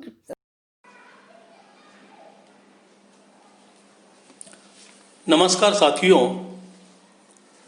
लघु शोध पत्रों पर आधारित आज की विचार गोष्ठी के अध्यक्ष सम्माननीय डॉक्टर सूर्य प्रसाद दीक्षित जी, विश्व हिंदी साहित्य सेवा संस्थान के सचिव डॉक्टर गोकुलेश्वर कुमार द्विवेदी जी, मंच पर विराजित डॉक्टर अर्चना वर्मा, डॉक्टर सीमा वर्मा, मुख्य वक्ता अलका प्रकाश प्रयागराज, निर्णायक मंडल में सम्मिलित आदरणीय डॉक्टर सूर्य प्रसाद दीक्षित जी, आदरणीय ओम प्रकाश त्रिपाठी, श्री नरेंद्र भूषण जी तथा जिन्होंने अपने लघु शोध प्रस्तुत किए हैं, ऐसे लघु शोध पत्र प्रस्तुत करने वाले श्री लक्ष्मीकांत वैष्णव जी छत्तीसगढ़, डॉक्टर पूर्णिमा मालवीय जी प्रयागराज, पुष्पा श्रीवास्तव, शैली जी रायबरेली, प्रभांशु कुमार जी प्रयागराज, डॉक्टर सीमा वर्मा जी लखनऊ, डॉक्टर तारिका सिंह जी लखनऊ तथा विचार गोष्ठी की आयोजक व संचालक डॉक्टर वंदना श्रीवास्तव, हिंदी सांसद लखनऊ इकाई। साथियों, आज की विचार गोष्ठी लघु शोध पत्रों पर अभिकेंद्रित है। यह गोष्ठी वास्तव में अपनी प्रासंगिकता दर्शाती है। शोध पत्रों का लेखन शोधार्थियों को शोध की ओर प्रेरित करती है। अतः शोध पत्र लेखकों को शोध क्या है, उसकी परिभाषा, उसकी आवश्यकता, उसके उद्देश्य, उसकी विशेषताएं, शोध की उपयोगिता आदि बातों की जानकारी के बिना उन्हें शोध की ओर अग्रसर होना असंभव है। शोध वास्तव में एक जटिल प्रक्रिया है। शोध का उद्देश्य गहन अनुसंधान, विश्लेषण व वैज्ञानिक दृष्टि से नवीन तथ्यों का प्रस्तुतिकरण है। शोध लेखन में वैज्ञानिक दृष्टि अत्यावश्यक है, न कि आस्था व भावुकता तथा व्यक्तिगत पक्ष। शुद्ध धातु से बना है शोध शब्द। इसका अर्थ है शुद्ध करना, परिमार्जित करना, प्रामाणिक व संदेह रहित बनाना। शोध में नवीनता को स्थापित नहीं किया जाता, अपितु उसमें अज्ञात को ज्ञात करने का विचार प्रमुख है। शोधकर्ता में जिज्ञासा वृत्ति होनी चाहिए। शोध के पर्यायवाची शब्द है अनुसंधान, गवेषणा, खोज, अन्वेषण, अनुशीलन आदि। शोधकर्ता का कार्य भूले हुए तथ्य को पुनः प्रकाश में लाना है तथा पूर्व ज्ञान की कड़ी से उसे जोड़ देना है। मात्र नए तथ्यों की खोज न होते हुए शोध में उनकी तर्कसम्मत व्याख्या भी की जा सकती है। साहित्यिक शोध आख्यात्मक होते हैं। वे शोध विस्तृत व गहन होते हैं। शोधार्थियों के लिए आवश्यक है कि वे अपने शोध कार्य में विषय का सम्यक व परिपूर्ण ज्ञान रखते हुए विशिष्टता, गंभीरता, गहनता, बौद्धिक प्रामाणिकता, निरक्षीर विवेकशील दृष्टि, सत्यान्वेषण, चिंतन मनन में सातत्य, केंद्रीयता व संतुलन, नवीनता व मौलिकता, तर्कसम्मत विभाजन, वैज्ञानिक पद्धति, व्यापक परीक्षण, योजनाबद्ध गहन अध्ययन, सौद्देश्य एवं तत्परता युक्त सामान्य निर्धारण, निष्पक्षता, क्रमबद्धता, निरंतरता के साथ शोध पद्धतियों का भी अनुपालन करें। यह भी ध्यान में रखें कि शोध में परिकल्पना का भी अपना विशेष महत्व होता है। शोध का अंग्रेजी पर्यायवाची शब्द रिसर्च खोज की पुनरावृत्ति को द्योतित करता है, अर्थात एक प्रकार से उसमें अन्वेषण ही होता है। परंतु शोध में समाज हित होना चाहिए, क्योंकि साहित्य का संबंध समाज से होता है तथा समाज का केंद्र बिंदु मानव है। शोध कार्यों से मानवीय तनावों को भी कम किया जा सकता है। इस प्रकार साहित्य सौंदर्य रचना करता है, पारंपरिक स्मृति को जीवंत बनाता है, सभ्यता को परिपुष्ट करता है। इसलिए शोध की अपनी महत्ती है। उच्च शिक्षण संस्थानों में अनुसंधान का व्यापक महत्व है। ज्ञान विज्ञान के हर क्षेत्र में व्यापक शोध के माध्यम से अनेक नए क्षेत्रों का आविष्कार हो रहा है। मुझे विश्वास है कि आज की ये विचार गोष्ठी शोध के संदर्भ में या लघु शोध प्रबंध को लेकर आयोजित की गई है, लघु शोध पत्रों को लेकर, जो हमारे शोधार्थियों को एक नई दिशा देगी और शोध की ओर प्रेरित करेगी और ये प्रामाणिकता के साथ अपना शोध कार्य करने के लिए उन्हें नया मार्ग दिखाएगी। इस प्रकार की अभिलाषा व्यक्त करते हुए मैं अपने वाणी को विराम देता हूँ। नमस्कार, मैं प्रभांशु कुमार इलाहाबाद से। सर्वप्रथम आज के विश्व हिंदी संस्थान प्रयागराज की लखनऊ इकाई का जो आज ये कार्यक्रम है, उसके लिए मैं सभी को धन्यवाद देना चाहता हूँ और सभी को आज पूर्णिमा के अवसर पर बहुत बहुत बधाई। और आज का जो विषय है आदिकालीन शिक्षा के संदर्भ में कि जो आदिकाल की भाषा रही है, हिंदी साहित्य के इतिहास में जो 4 काल में बांटा गया है, उसमें एक महत्वपूर्ण जो काल है वो आदिकाल का भी रहा है। और इसी संदर्भ में आदिकालीन हिंदी साहित्य के अध्ययन की जो समस्या रही है, उसी विषय में सभी जो आज के वरिष्ठ लोग हैं उनकी बातों को मैं भी अपनी कुछ बात कहना चाहता हूँ। सर्वप्रथम मैं यही कहने से पूर्व मैं वंदना जी का बहुत धन्यवाद देना चाहता हूँ, जिन्होंने इस मंच की जो एक गरिमा है उसको बनाए रखा है हमेशा से, और सभी को बहुत बहुत बधाई। और इसी संदर्भ में मैं अपनी बात शुरू करना चाहता हूँ। हिंदी साहित्य के इतिहास में लगभग 8वीं शताब्दी से लेकर 14वीं शताब्दी के मध्य तक के काल को आदिकाल कहा जाता है। और इस युद्ध का नाम डॉक्टर हजारी प्रसाद द्विवेदी से मिला है। डॉक्टर हजारी प्रसाद द्विवेदी ने ही इसको आदिकाल नाम दिया था।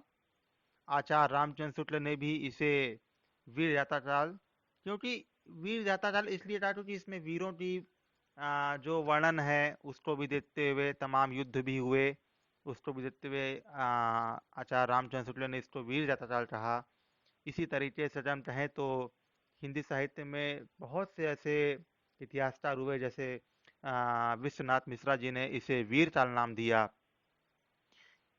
इसी काल की समय के आधार पर साहित्य का इतिहास लिखने वाले मिश्र बंधुओं ने इसका नाम प्रारंभिक काल दिया है।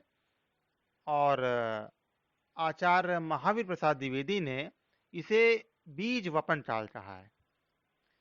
बीज वपन काल इसे महावीर प्रसाद द्विवेदी ने कहा है। और तमाम इतिहासकार हुए हैं जिन्होंने इसका नाम विभिन्न विभिन्न नामों से इसको बुलाया है। डॉक्टर राम कुमार वर्मा, जो कि एकांकी के लिए बहुत प्रसिद्ध रहे हैं हमेशा से, और उनकी नाटक एकांकी बहुत ही चर्चित रहती है। डॉक्टर राम कुमार वर्मा ने इस द्विवेदी जो आपका ये आदिकाल है, इसकी प्रमुख प्रवृत्तियों के आधार पर इसको चारण काल कहा। चारण काल मतलब होता है कि जिसमें जैसे कि इन्होंने राहुल सांगीतायन ने सिद्ध सामंत काल कहा। और इसी समय का साहित्य मुख्यतः 4 रूप में मिलता है, जैसा कि चारण काल से ही समझ में आता है। ये 4 रूपों में इसका मिलता है। जैसे अगर हम देखें तो सिद्ध साहित्य और नाथ साहित्य, जैन साहित्य, चारण साहित्य, इसी तरीके से प्रकीर्णक साहित्य। अब खड़ी बोली के आदि कवि जो हुए अमीर खुसरो, इसी समय हुए। अमीर खुसरो का नाम सभी ने सुना होगा, और इनकी पहेलियाँ, इनकी मुतरियाँ प्रख्यात हैं। और जनपद रायबरेली जो कि इन्हीं का क्षेत्र है, मैथिल कोकिल विद्यापति भी इसी समय के अंतर्गत हुए। और आदिकाल का समय जो है वो 10 से 50 से 1375 ईस्वी तक का माना जाता है।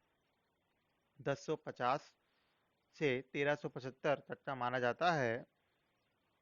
और रामचंद्र शुक्ल ने, तो मैंने जैसे पहले भी कहा कि रामचंद्र शुक्ल ने इसे वीर जाता का नाम दिया। आचार्य हजारी प्रसाद द्विवेदी ने इसे आदिकाल नाम दिया है। तमाम सभी ने इसका नाम दिया है, और मैं यहाँ पे सभी विद्वान जन हैं, इसे प्रोग्राम को सफल बनाने में सभी की बहुत महत्वपूर्ण भूमिका है। मैं अपनी बात को यही समाप्त करते हुए कि हिंदी साहित्य के इतिहास को अगर इसी तरीके से समय समय पर समीक्षा विवेचना की जाए तो वो दिन दूर नहीं कि एक नया हिंदी साहित्य का इतिहास लिखा जाएगा, और जिसमें शायद वर्तमान की भी चीज़ें सम्मिलित की जाएंगी। और इसी के साथ मैं अपनी वाणी को विराम देता हूँ। बहुत बहुत धन्यवाद। धन्यवाद।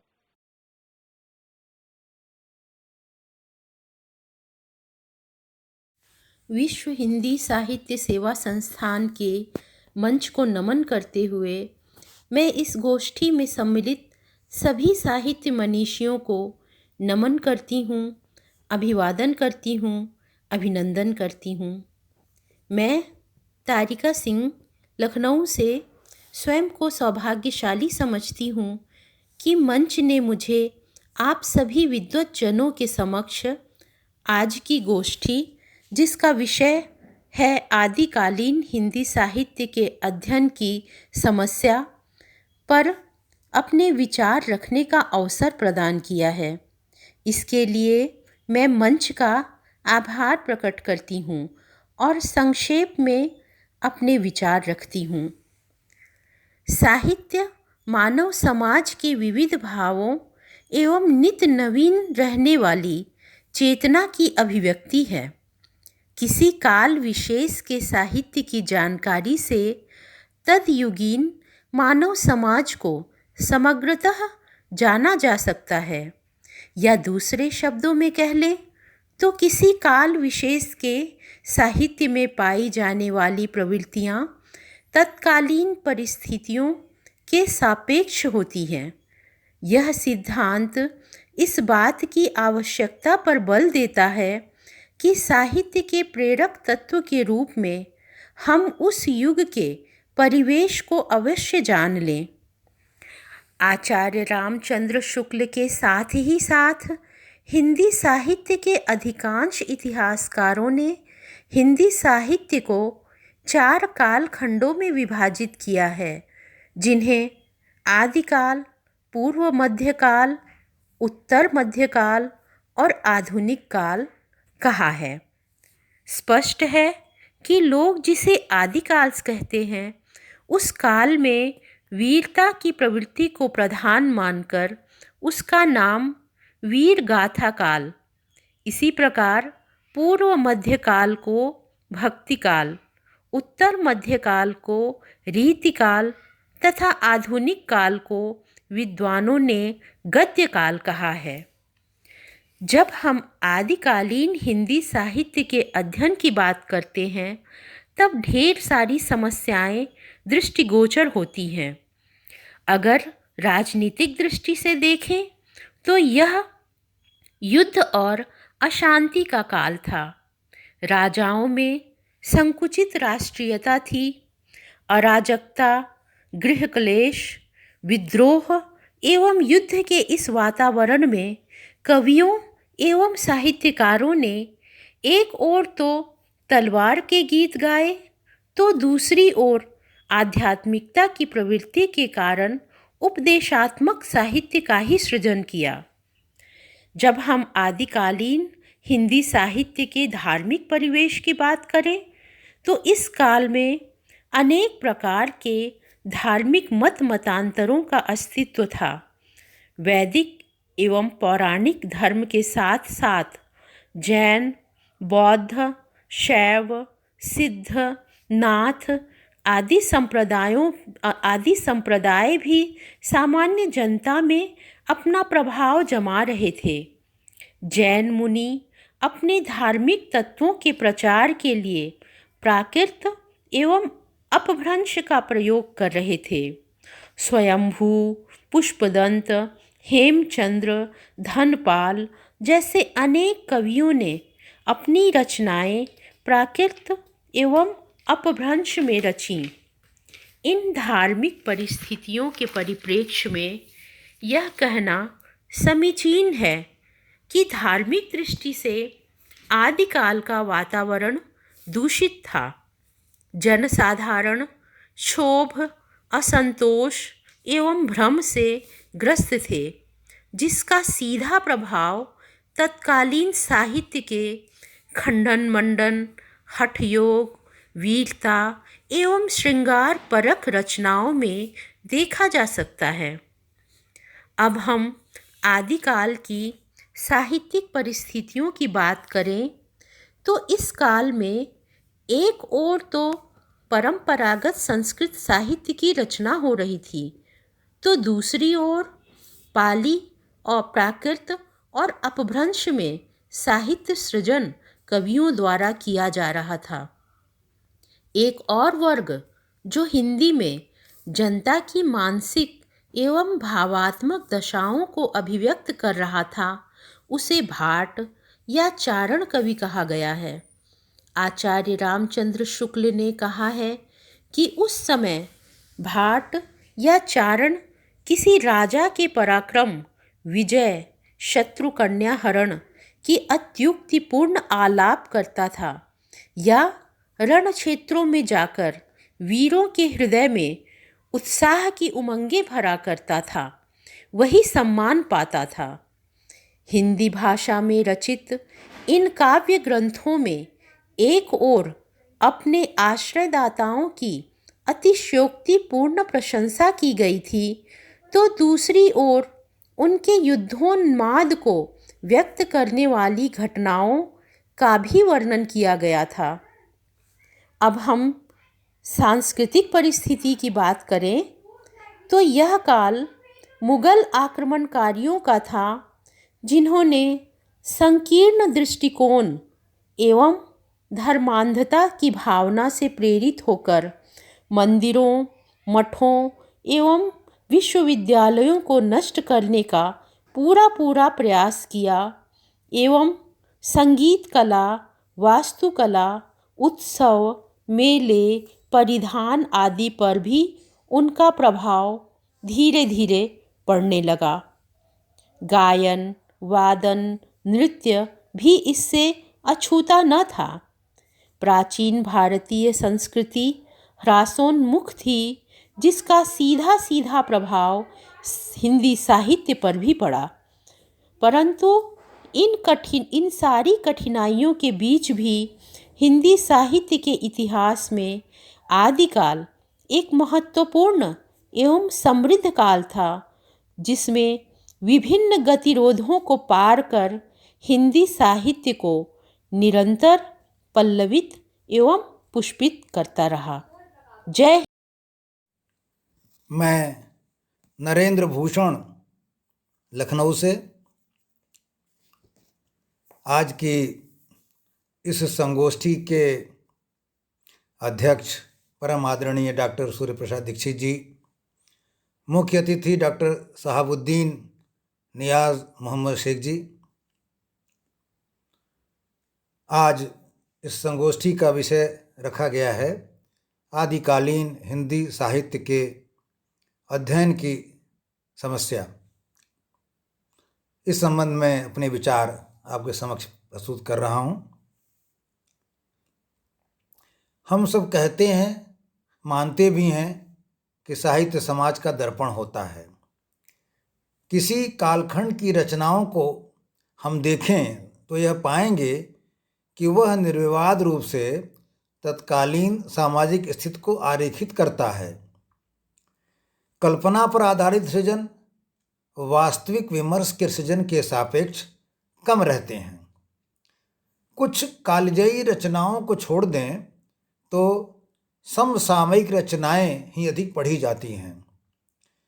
बाद में वह अपनी प्रासंगिकता खोता जाता है, या कहें अपनी उपादेयता खोता जाता है, तो पाठक कम होते जाते हैं। चाहे वह ज्ञानवर्धन के लिए हो, चाहे वह अनुकरण के लिए हो, चाहे वह मनोरंजन के लिए हो, चाहे वह सृजन के मार्गदर्शन के लिए हो, किसी न किसी रूप में साहित्य यदि उपादेय है तभी वह प्रासंगिक रह पाता है। जहाँ तक मेरा विचार है, संपूर्ण आदिकाल साहित्य में एक ओर राज्याश्रयी साहित्य मिलता है तो दूसरी ओर लोकाश्रयी साहित्य। राज्याश्रयी साहित्य में कवियों लेखकों ने अपने आश्रयदाता राजा की प्रशंसा में अपनी ऊर्जा, अपना लेखन समर्पित किया। सामान्यतया उसमें लोक वर्णन नहीं मिलता है। इसमें इसका उल्लेख बहुत कम मिलता है कि उस समय के लोगों का जीवन स्तर कैसा था, उनकी क्या समस्याएं थी, क्या निदान था। इसकी पुष्टि में भूषण, चंद बरदाई जैसे अनेक उदाहरण गिनाए जा सकते हैं। दूसरे प्रकार के कवि लोकाश्रयी कवि थे। उन्होंने जन सामान्य के लिए लिखा। उनकी समस्याएं, उनका निदान, उनका विमर्श, उन्हें जीवन के लिए उपयोगी उपदेश और संदेश को अपने लेखन में समाहित किया।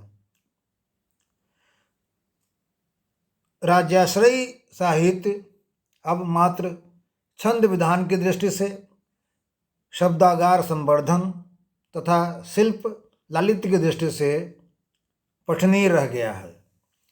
दूसरी ओर लोकाश्रयी साहित्य आज भी पढ़ा जाता है, मनन किया जाता है, अनुकरण किया जाता है। आज भी हम बोलचाल में रामचरितमानस, श्रीमद्भागवत गीता के उपदेशों को, उनकी पंक्तियों को उद्धृत करते रहते हैं। कबीरदास के दोहे, सूरदास के भजन आज भी पढ़े तथा गाए जाते हैं। आदिकालीन हिंदी साहित्य के अध्ययन की समस्या के बारे में अपने विचार अब मैं आपके समक्ष संहत रूप से रख रहा हूं। सबसे प्रमुख समस्या तो यह है कि आदिकालीन साहित्य की आज प्रासंगिकता तथा उपादेयता समाप्त हो गई है। फलस्वरूप उसे पढ़ने का चाव नहीं रह गया है। फिर आदिकालीन साहित्य में अपभ्रंश के शब्दों, तत्कालीन स्थानीय प्रचलित शब्दों का प्रयोग, संस्कृत पृष्ठ शब्दों का प्रयोग उसके प्रति प्रतिकर्षण का कारक रहा है। एक समस्या यह है कि आदिकालीन साहित्य की उपलब्धता बिरले पुस्तकालयों में ही है जो इसे अनुरक्षित कर रखे हुए हैं। जहाँ कहीं है भी वहाँ वे शो पीस की तरह हैं, नॉट टू टच का टैग लिए उनका कागज छूने से ही फट जाने तथा विदीर्ण हो जाने का भय है। प्रकाशकों का या साहित्यकारों का आदिकालीन साहित्य के प्रति उदासीन होना भी काफ़ी हद तक उत्तरदायी है। वास्तव में प्रकाशक व्यापारिक दृष्टि से हानि की आशंका से इसे आगे बढ़ाने, इसका रीप्रिंट तैयार करने, इसको डिजिटाइज करने में कतराता है। और आगे देखें, स्कूली शिक्षा में पाठ्यपुस्तकों में आदिकालीन साहित्य को महत्व नहीं दिया गया है। फलस्वरूप यह साहित्य हमसे और भी दूर हो गया। यह चिंता का विषय है कि साहित्य के इतिहास का पठन पाठन केवल विश्वविद्यालयों के क्लासरूम तथा छात्रों को परीक्षा उत्तीर्ण करने तक सीमित रह गया है।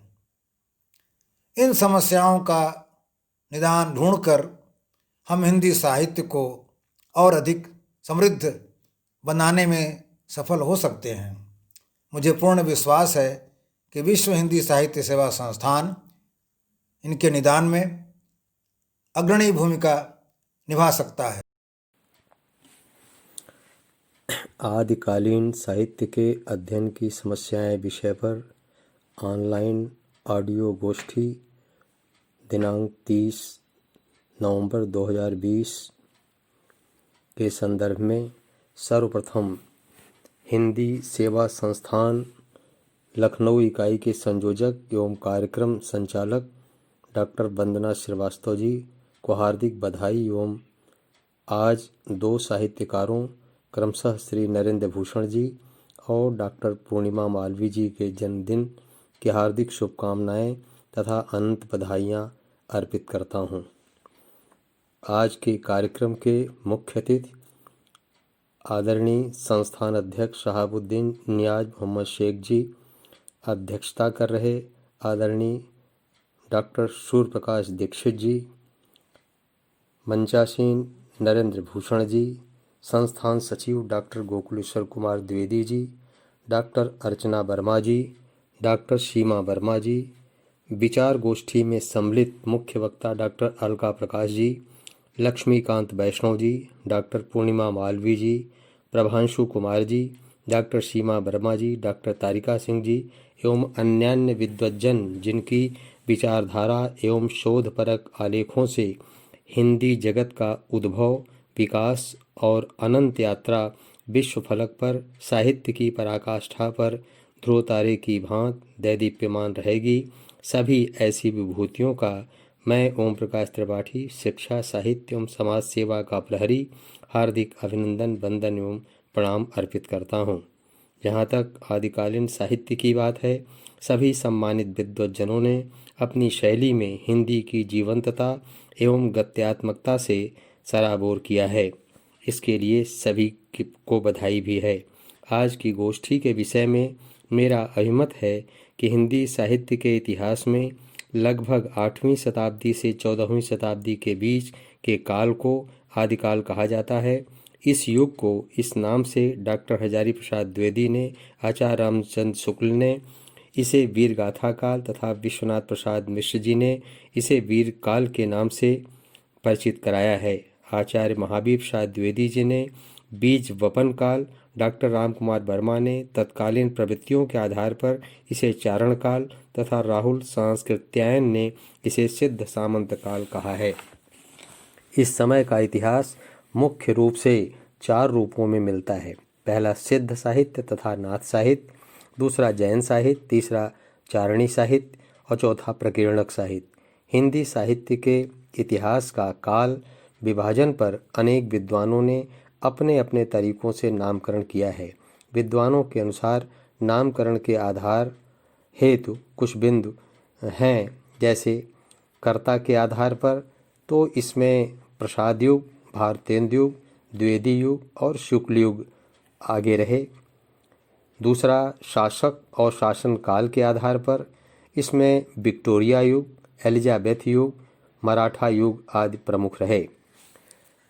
तीसरा प्रवृत्ति के आधार पर इसमें प्रवृत्ति को आधार माना गया, जैसे रीतिकाल, छायावाद काल, प्रगतिवाद, प्रयोगवाद आदि। चौथा विकासवादिता के आधार पर आदिकाल, आधुनिक काल, मध्यकाल इत्यादि।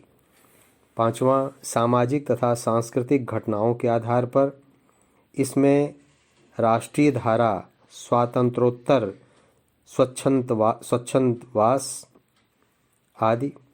हिंदी के प्रमुख इतिहास लेखकों में काल का विभाजन कुछ इस प्रकार से हुआ, जैसे जॉर्ज ग्रियर्सन का काल था, मिश्र बंधुओं का काल, आचार्य शुक्ल का जी का काल, इसमें आदिकाल जिसको वीरगाथा काल, पूर्व मध्यकाल जिसको भक्तिकाल उन्होंने नाम दिया, उत्तर मध्यकाल जिसे रीतिकाल उन्होंने कहा और आधुनिक काल जिसे गद्यकाल के नाम से उन्होंने नामकरण किया। डॉक्टर राम कुमार वर्मा का जो काल था उसको 5 रूपों में उन्होंने उसका नामकरण किया: संधिकाल, चारण काल, भक्तिकाल, रीतिकाल और आधुनिक काल। इसी प्रकार हजारी प्रसाद द्विवेदी जी ने जो काल विभाजन किया उसमें आदिकाल, पूर्व मध्यकाल, उत्तर मध्यकाल और आधुनिक काल, जो आचार्य शुक्ल से कुछ मिलता जुलता था। डॉक्टर गणपत चंद्र गुप्त का काल भी विभाजन उन्होंने भी अपने स्तर से किया, जो प्रारंभिक काल जो 1148 से 1350 ईस्वी तक था, मध्यकाल जिसमें 2 हिस्से थे, पूर्व मध्यकाल 1350 से 1500 ईस्वी तक और उत्तर मध्यकाल 1500 से लेकर 1857 ईस्वी तक, और तीसरा आधुनिक काल उन्होंने दिया जो 1857 से 1965 ईस्वी तक रहा। वैसे तमाम काल का विभाजन अपने अपने रूपों में तमाम विद्वानों ने किया है, लेकिन सर्वमान्य जो काल का नामकरण हुआ वो इस प्रकार से रहा। हिंदी साहित्य के इतिहास ग्रंथों में जो सर्वाधिक प्रचलित नाम रहे वे इस प्रकार रहे। पहला आदिकाल जो 1000 से लेकर 1350 ईस्वी तक, और भक्तिकाल 1350 से 1650 तक, रीतिकाल 1650 से 1850 तक और आधुनिक काल 1850 से अब तक चला रहा है। वैसे हिंदी साहित्य के कालखंडों को आदिकाल, भक्तिकाल, रीतिकाल और आधुनिक काल में विभिन्न विद्वानों ने अपने अपने अभिमत के अनुसार व्याख्यायित किया है। हिंदी साहित्य का उद्भव और जीवन यात्रा अत्यंत महत्वपूर्ण रही है, जो विश्व के लगभग सभी साहित्यों का सिरमौर है। किंतु वर्तमान समय में तकनीकी युग और सोशल मीडिया की अवधि में भारतीय भाषाएं और साहित्य सभी शोध की वस्तु बनती जा रही हैं, और भाषा का जो स्वरूप वर्तमान में फैला है वह भारतीय अतीत के साथ धोखाधड़ी का माध्यम बन रहा है। पाश्चात्य भाषाओं के मकड़जाल में भारतीय मन किसी एक सिद्धांत या मत पर अवलंबित नहीं दिखता, जिससे हमारी संस्कृति, संस्कार, रीति रिवाज और आपसी जीवन शैली सभी में परिवर्तन चिंता का विषय बनता जा रहा है। ऐसी संगोष्ठियों के द्वारा हमें अपने अतीत के गौरवशाली क्षण का बोध होगा और हम तीव्र गति से अतीत की परंपराओं को वर्तमान से रूबरू कराकर एक उन्नत भविष्य की कल्पना को साकार रूप दे सकते हैं। विषय अत्यंत दुरूह, चिंतनीय और व्यापक है, जिसका पूर्ण वर्णन और समीक्षा कुछ कालांशों में सीमित कर तात्विक रूप को प्रकट करना कठिन दिखता है। मैं विषम परिस्थितियों में भी अपने विचारों को मैं दे रहा हूँ। अच्छा होता कि यह गोष्ठी सामने होती तो संभवतः इसमें तमाम विषय और समाहित किए जा सकते थे, और मुझे आज यह बोलने का अवसर दिया, इसके लिए मैं सब विश्व हिंदी सेवा संस्थान उत्तर प्रदेश लखनऊ की इकाई को मैं हृदय की गहराइयों से आभार व्यक्त करता हूँ।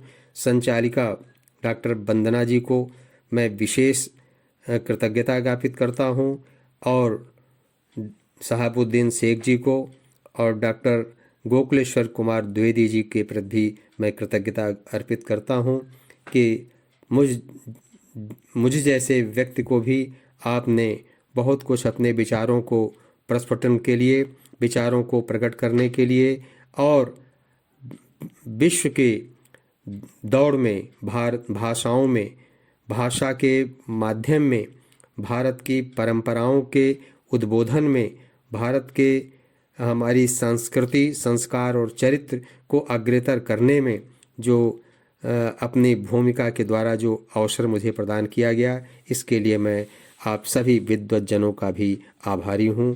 कोट कोट नमन करता हूँ। धन्यवाद। जय हिंदी, जय भाषा।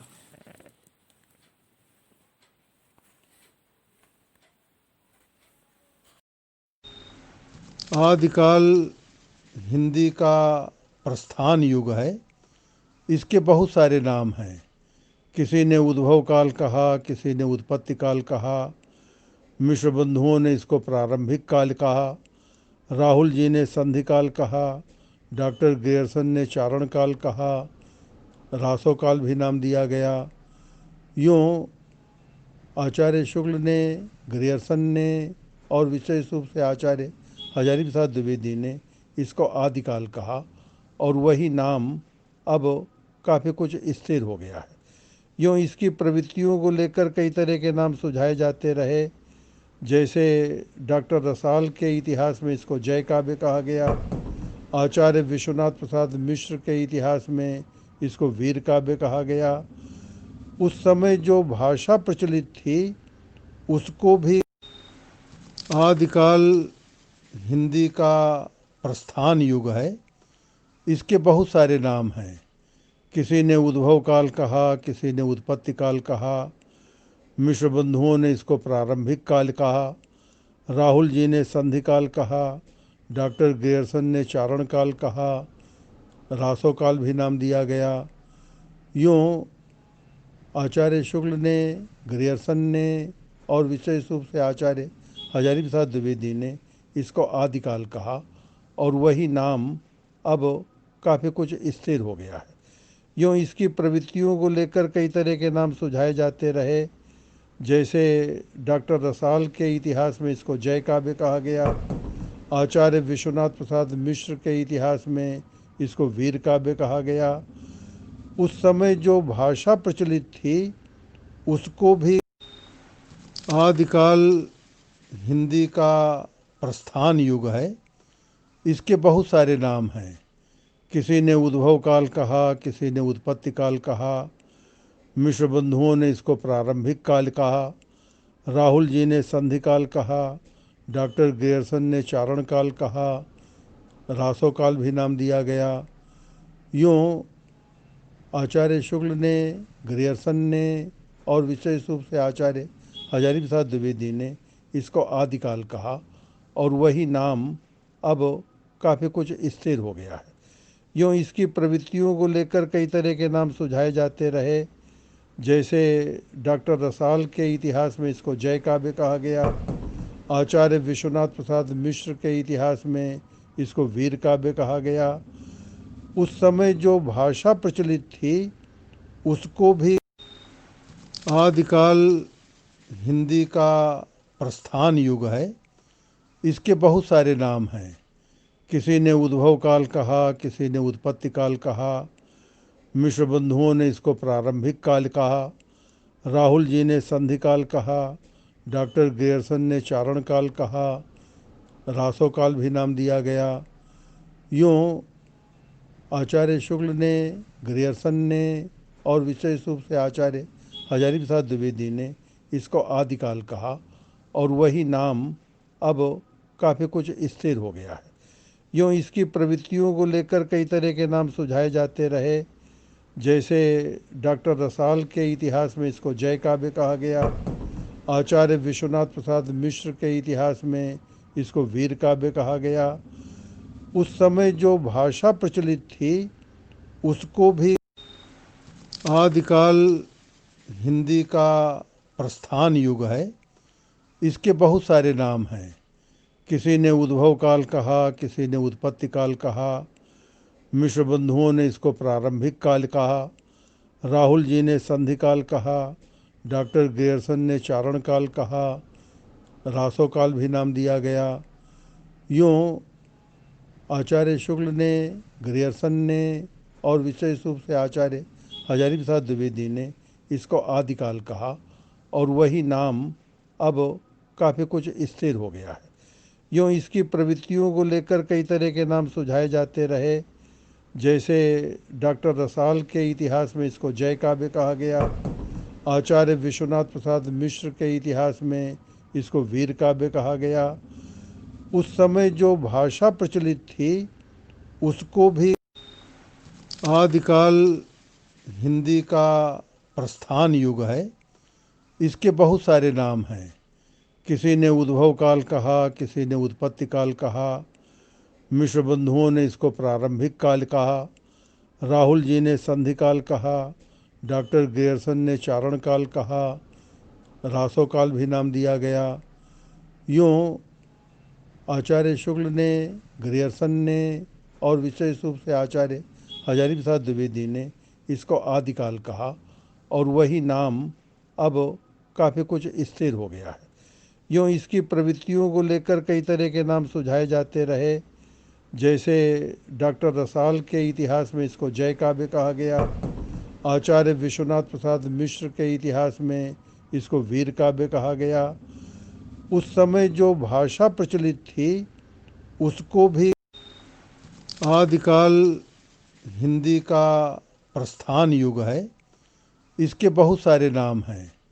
किसी ने उद्भव काल कहा, किसी ने उत्पत्ति काल कहा, मिश्र बंधुओं ने इसको प्रारंभिक काल कहा, राहुल जी ने संधि काल कहा, डॉक्टर ग्रियर्सन ने चारण काल कहा, रासो काल भी नाम दिया गया। यूँ आचार्य शुक्ल ने, ग्रियर्सन ने और विशेष रूप से आचार्य हजारी प्रसाद द्विवेदी ने इसको आदिकाल कहा और वही नाम अब काफ़ी कुछ स्थिर हो गया है।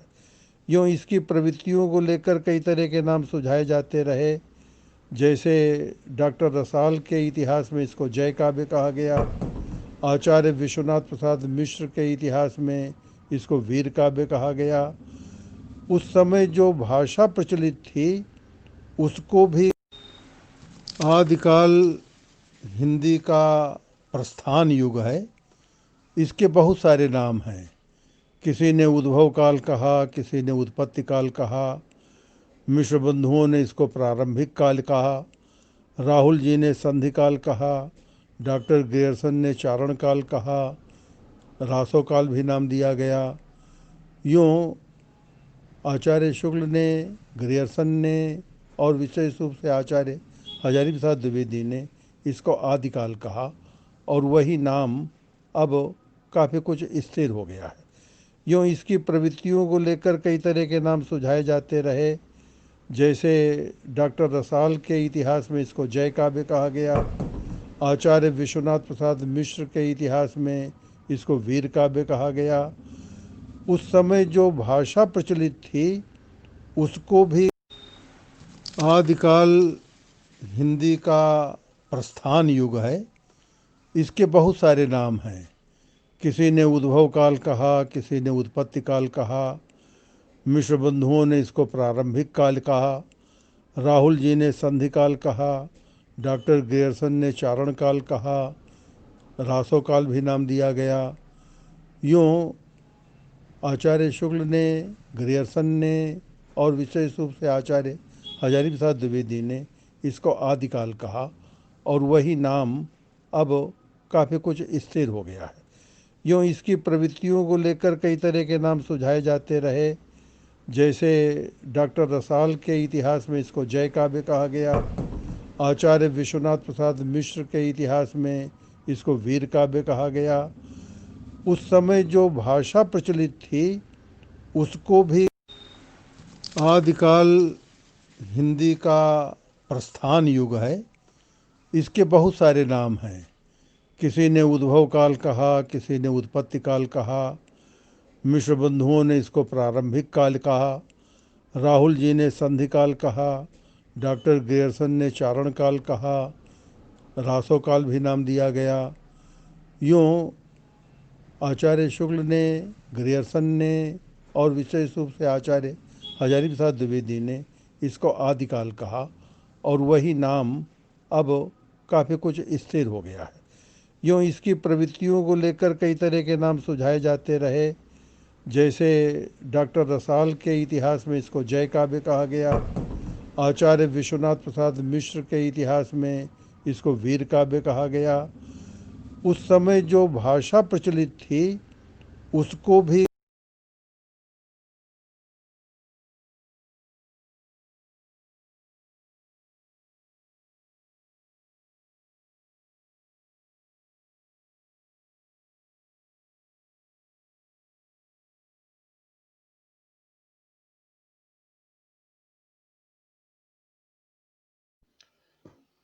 विश्व हिंदी साहित्य सेवा संस्थान प्रयागराज की लखनऊ इकाई द्वारा आयोजित इस विचार गोष्ठी में अध्यक्षता कर रहे हिंदी के सुप्रसिद्ध साहित्यकार परमादरणीय डॉक्टर सूर्य प्रकाश दीक्षित जी, इस आयोजन के मुख्य अतिथि एवं संस्थान के सम्मानित अध्यक्ष डॉक्टर शहाबुद्दीन मियां मोहम्मद शेख सर जी, आप हिंदी के विकास में, हिंदी के कार्यों में तन मन धन से सदैव लगे रहते हैं। आपके सानिध्य में सैकड़ों छात्रों ने शोध कार्य किया है। आज आपको डॉक्टर शहाबुद्दीन नियाज मोहम्मद शेख सर जी शोध के बारे में आपको विस्तृत चर्चा करेंगे, अपने अनुभव को आप सबसे साझा करेंगे।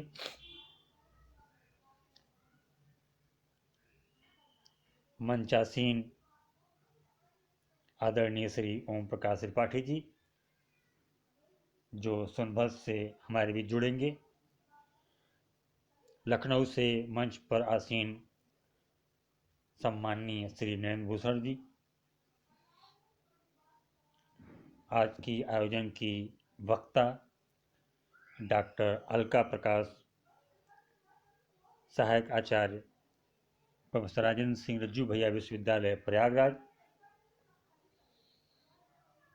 आप सभी का स्वागत, वंदन एवं अभिनंदन है। इस आयोजन में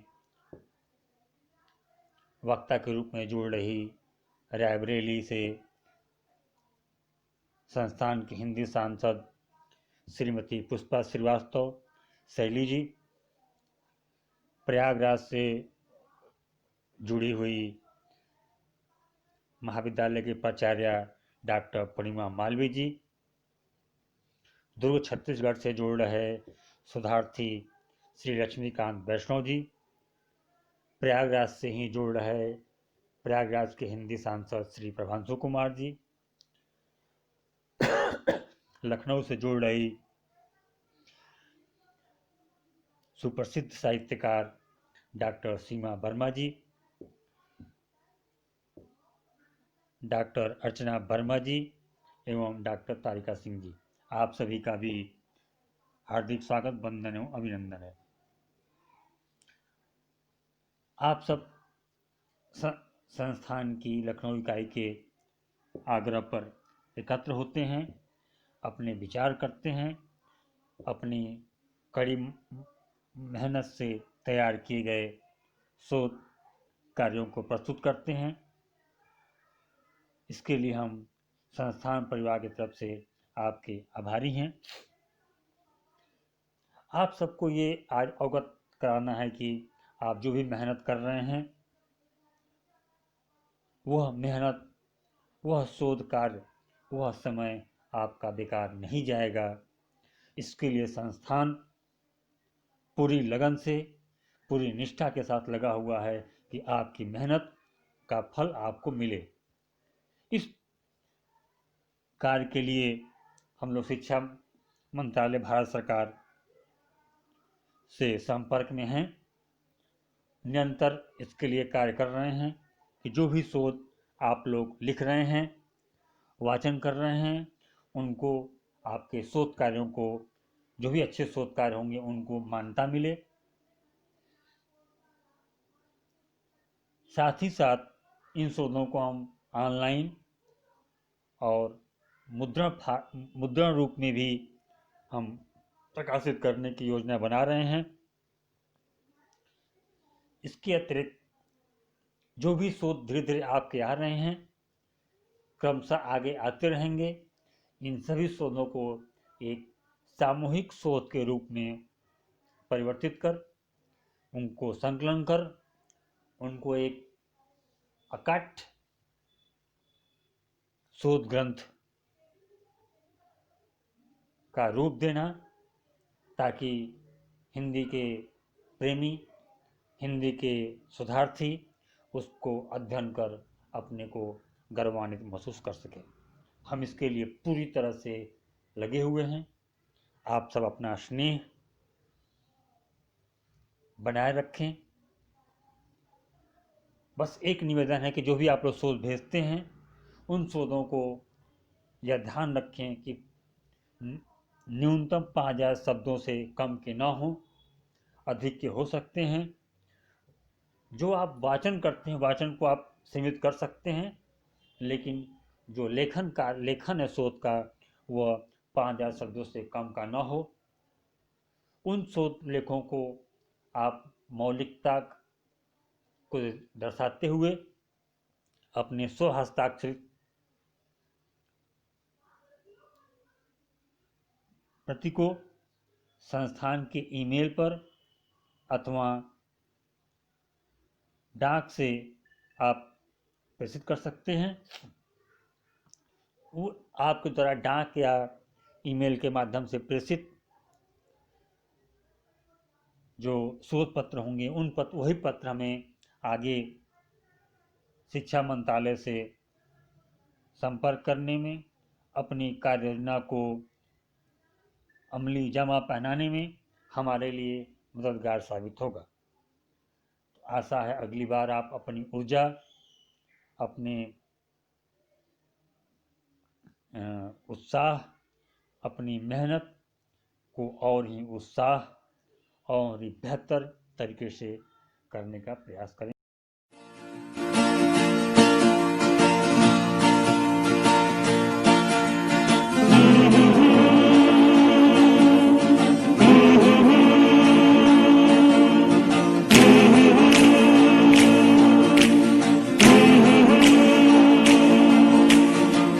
गया ये जहां, सो गया आसमां, सो गया ये जहां, सो गया आसमां, सो गई है सारी मंजिलें, वो सारी मंजिलें, सो गया है रास्ता गया ये जहां, सो गया आसमां, सो गई है सारी मंजिलें, ओ सारी मंजिलें, सो गया है रास्ता, सो गया ये जहां,